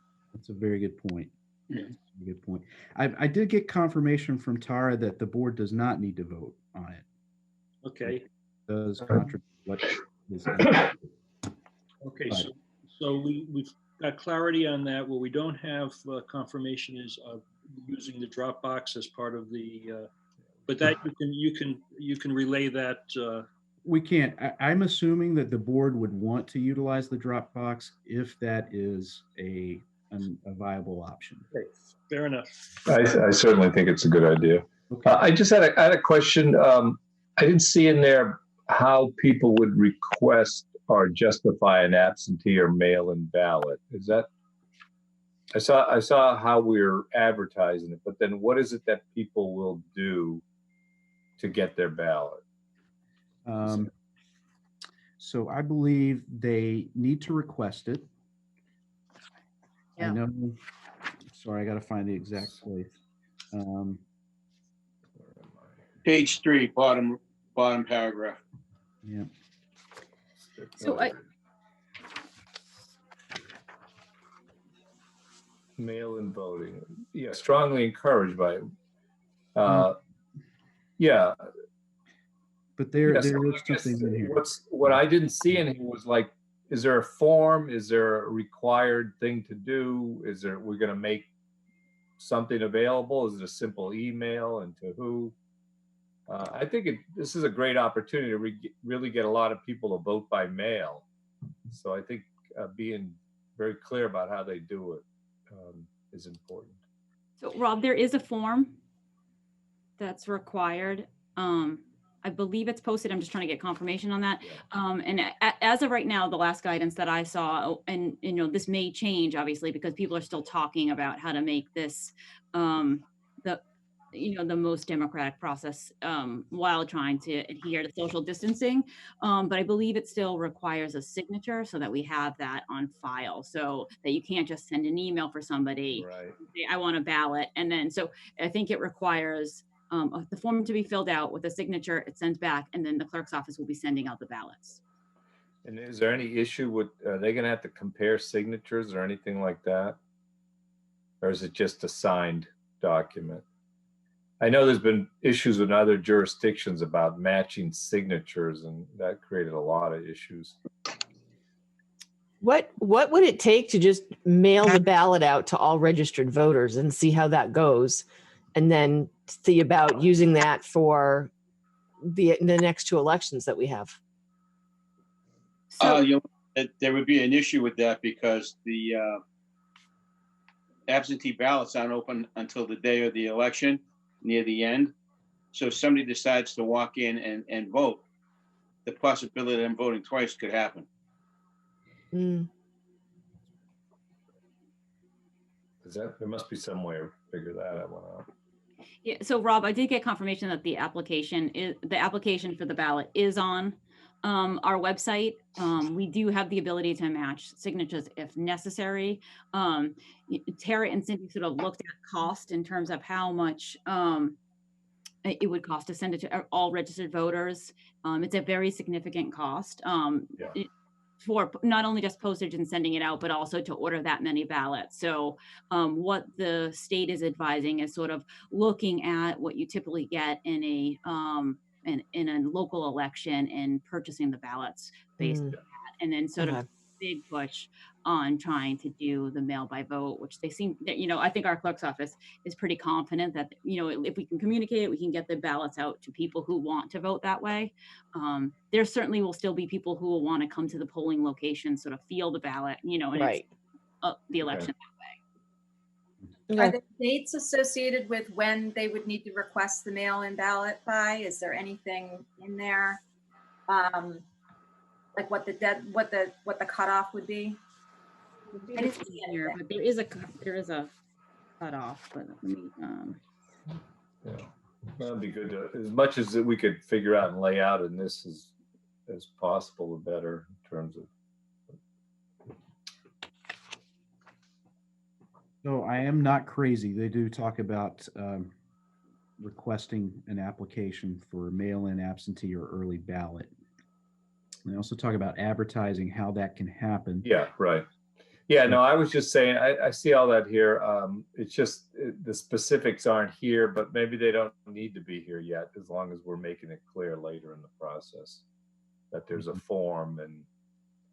Yeah, we will certainly lay that all out for the public, and we'll have it prominently on the website, so they don't have to be clicking around. Right.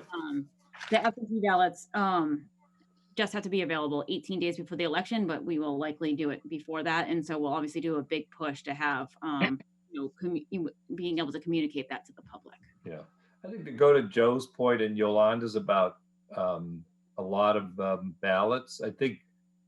The more we can get, I think a good experiment, I guess kind of an experiment here with this municipal election is how can we get people to vote by mail and how does that work? And then, we've got a really important election coming up in November. I mean, not that Steve versus Preston is an important election, but we've got the general election coming up, and this is kind of an interesting exercise in absentee and mail vote by mail in preparation for that. It really is on I think for two reasons, Rob. Number one, obviously because of COVID-19. I know Secretary of State Galvin is working on the process for the primary and general election. Yeah. But also for the future. Why, this is an opportunity to evaluate how we do democracy and how we do elections. And it's like a lot of things. There were good questions about how the impact and changes on our transportation system because of remote workings and less need to go into an office. So, there's lots of these situations that are going to be available to evaluate. All right. So, Joe, I'm sorry, I interrupted you. Oh, that's okay, Steve. So the date's going to be, it's going to be a Wednesday. That's correct. Right. That way we can have the poll workers actually be town employees that work at the town hall because that's the day they work later that day on Wednesday. Is that the reason why we're going to do it on Wednesday? Yes, that was the thinking. Yep. Okay. That's what I think we voted on last time. Okay. And are we looking at a specific time frame? The hours of polling? What would be the hours for polling at that point in time? So we're looking at a 6 to 8 hour window. The main thing I think that is really, really important is for those that are still working and have a place to work and work a traditional 9 to 5 job. We need to have a window open in the afternoon for them to come in and vote, or we need to shift it and do it in the morning so they have a chance to vote before they go to work.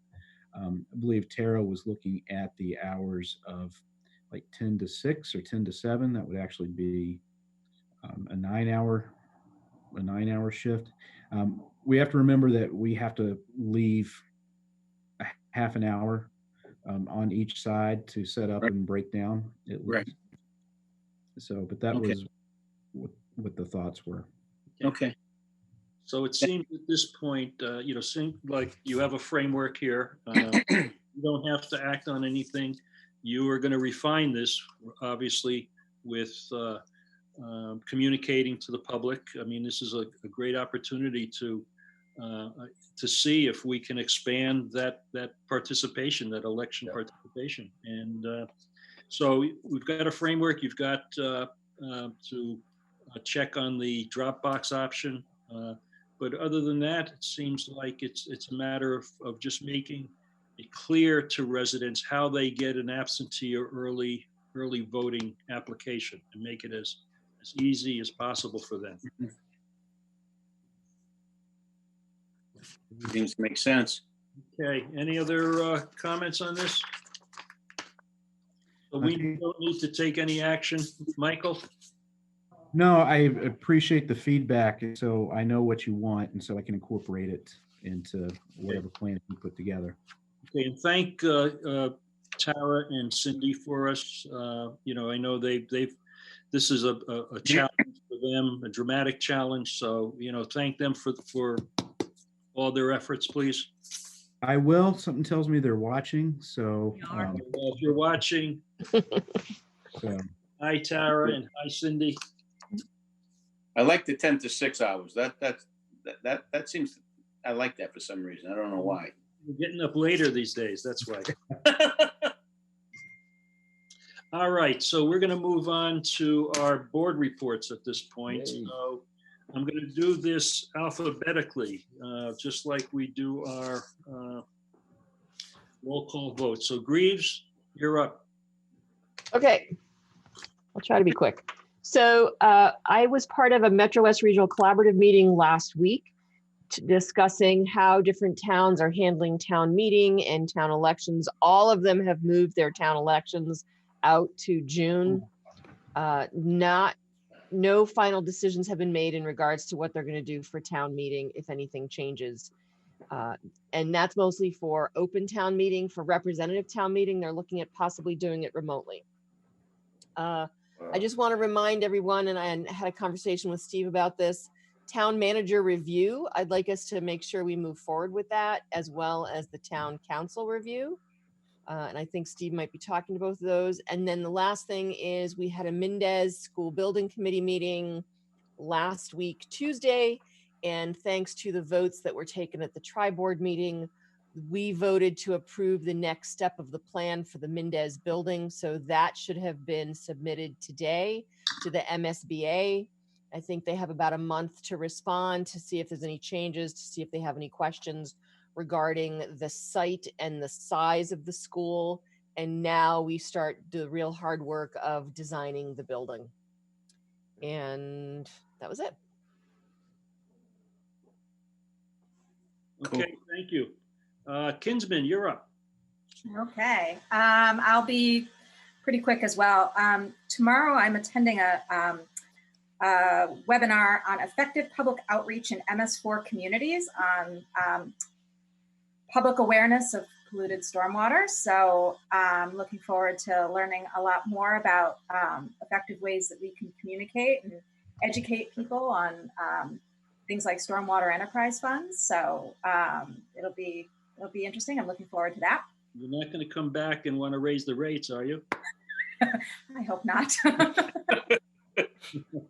And then the last thing I just wanted to touch on is that we're still moving forward with the website refresh. I know we haven't talked about it in a while.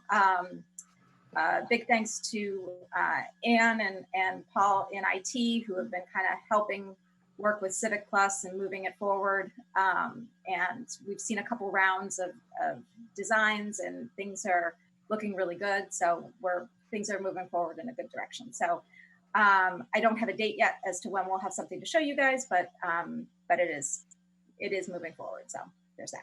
Good. Thanks. That's all I've got.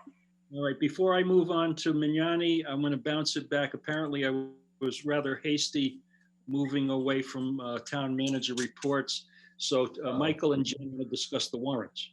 Yes, that's the other form of democracy, or part of democracy, that we've got to cover, is the town meeting and town meeting warrant. If you recall, town meeting, the board voted to move town meeting to June 16th. There's going to be some logistical challenges with that, obviously, with social distancing. Hopefully the governor's restrictions on a gathering of 10 people or less or more is lifted. But in speaking with the moderator, I think he's of the opinion, and I share it, that we need to look at a town meeting that gets us operational for FY21. not necessarily look at, huge policy changes or policy discussions. So we're looking at a fairly sparse warrant than what we were thinking of 3 months ago. Jen, do you want to go through the warrant articles that you have? Sure, I can quickly.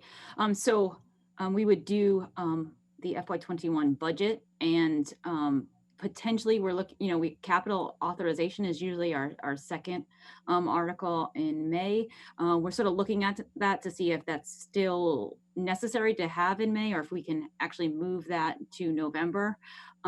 We would have our typical consent agenda, our consent items, as well as the consent for CPC, and also funding the OPED trust, which is done in May. So I think that's really the 5 major articles that we would potentially move forward in June.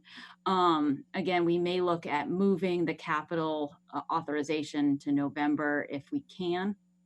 There's a few articles that were proposed. I believe CPC voted to fund the town forest last night. I believe it was $7,500. Is that correct, Michael? I think it was more than that, Jen. I think it was, I watched that meeting. I believe it was $9,000 for a rain garden and maybe $3,000 or $4,000 for deer enclosures. So we sort of have to think about whether that goes on this warrant, or if we move that out. I'm assuming they took a vote because they're hoping that we move it forward in June. Again, I didn't hear the meeting last night, so I'm not sure if it's time sensitive. And then also our veteran services agent had requested an article that would allow for basically like similar to a senior work off for veterans, as well as another tax exemption program for people who have families who have had a family member killed in the line of duty.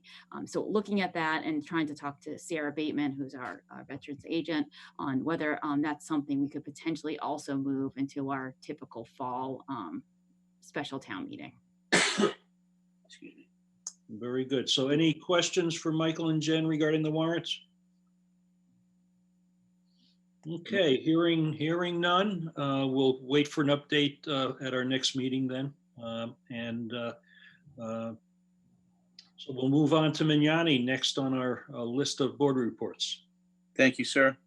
I as well had a conversation with Steve, Yolanda, with respect to town council and town managers review. I know we put that on the back burner right at this moment because of the pandemic issue, but I think it's something that we should address, and sooner than later. The other thing that I would just like to say is that, I thought Friday was the first day that Ashland had mandatory wearing masks out in public.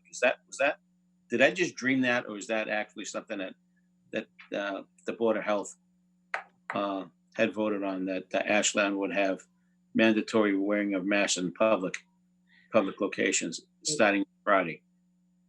Inside public buildings is what okay. All right. Okay. The governor preceded that with in outdoors and in public buildings. Okay. I'd like I said, the days are so screwed up right now. Doesn't matter. That's basically it.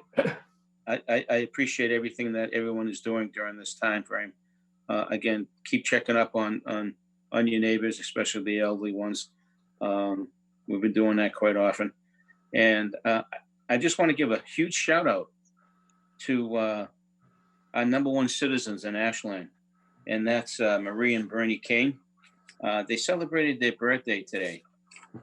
It's amazing that Marie's 89 and Bernie's 93 today. Oh. So happy birthday to you folks, and happy birthday. Yeah, so happy birthday. What were their ages again, Joe? 89 is Marie, and Bernie's 93. And not too long ago on Facebook, someone posted Bernie behind a set of drums playing an unbelievable song, and he didn't miss a beat at 93. So God bless them. They're amazing people, and they have a great family. So shout out to them both. Thank you, Joe, as always. Shear, you're up. All right. Yeah, just two quick notes.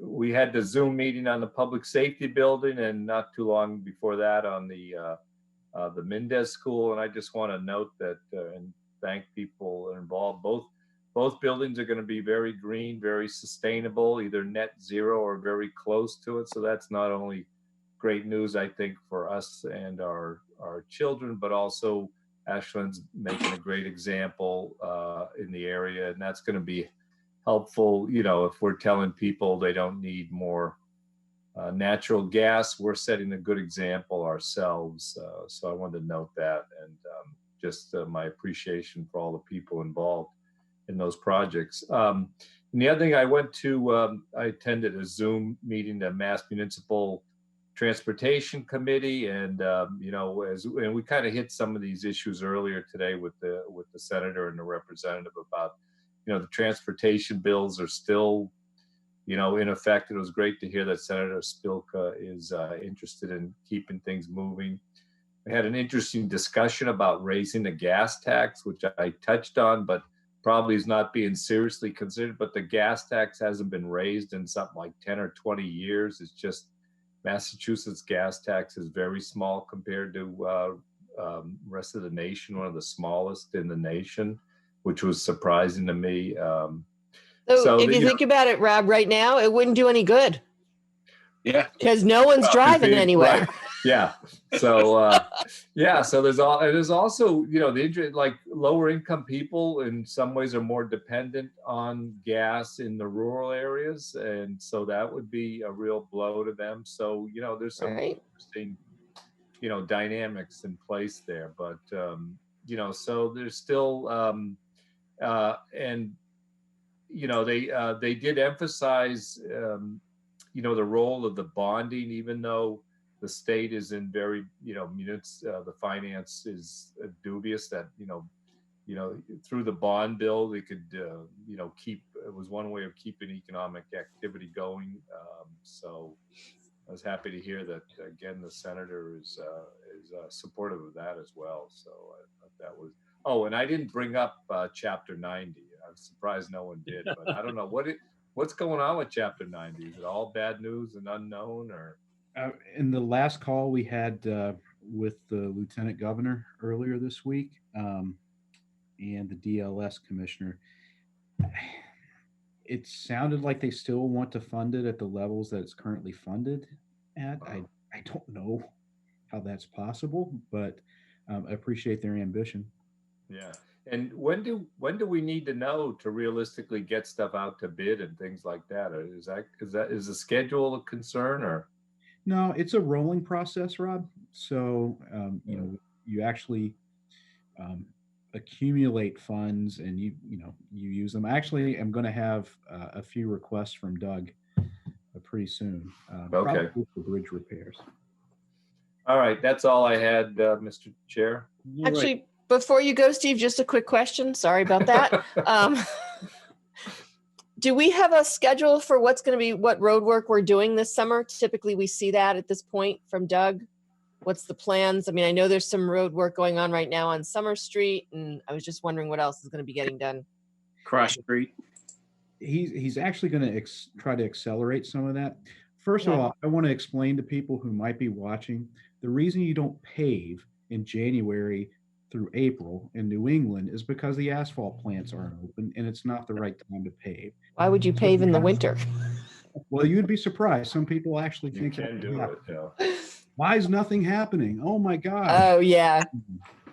But anyway, yeah, we can get a list of what's going to be. Okay, that'd be great. Very good. So thank you, Rob, for your board report. So just again, quickly, I did watch the CPC meeting from last night, and they did vote to support the town forest projects. And then there was a discussion with the representative from the Upper Charles Trail. Oh yeah, Marty. Yeah. Marty was there, and so just kind of not really appear to me to be a very substantial conversation at this point. They still needed a lot more information, a lot more detail, so that's to be determined, obviously. I again want to recognize and thank the Ashland Indian Club for their generosity and their donation relative to the food pantry and the emergency fund. We did I gave a short, actually Ed Berman did a little update on where we're headed with the farmer's market and what we're working on. And I think we have a good plan. So I want to thank certainly the health department and the Board of Health for their support and working with us to get what's part of the essential food chain up and running starting in June. So I do want to acknowledge one of our colleagues who passed away, a selectman, Robert Bradley from Avon, who passed away on Monday from coronavirus. So our sympathies to his family. Yeah, you know who's the town administrator there, right? That's Greg. Greg, yes, our former HR director. That's right. Oh. And lastly, we seem to have a consensus about review, town manager review and town council review. So let's chat about that for a minute. Only, we could modify the process if you're, in terms of the initial start is your self-evaluation. If we want to bypass that, I think we can still do a review. So you tell us how you want to make this work. No, I do need to finish that up. I'm glad you brought this up because I was going to end the meeting on a lighter note because I was going back to my review over the last couple of weeks because I am looking at it. And when I first started this process, like my intro sentence was 2019 was my most challenging year ever. That has changed. So it's a little more work. All right, so I will get it to you. Okay. And you definitely have to do town council. You definitely have to do town council because. So do you think it's doable? And this question is out to the board and to Michael. Is it doable to get accomplished and completed for our next meeting? I don't know about our next meeting. Maybe the first meeting in June. Yeah. I would go with that. Give us a little time. Well, maybe do town council for next meeting and then your review for the first meeting in June. Good idea. Let's so can you distribute, Michael, the review forms for town council? Yes. Okay, and then we had sent one out, and with the timeline, obviously that's been blown out of the water. Yeah, so if you can do that for us, and then we can get that accomplished for May 20th, and then we'll do Michael's the following meeting. All right, that sounds like a plan. So other than that, I just want to acknowledge and thank certainly our first responders, police and fire, town staff. I think, the work that, Jen and the Human Services Department are doing, just everybody that collectively is working through this challenging time, including Michael, certainly, and everybody in town. It's best wishes to everybody. Be safe, stay healthy, stay home. Wear a mask. Wear a mask. Be careful when you're going out to the supermarkets.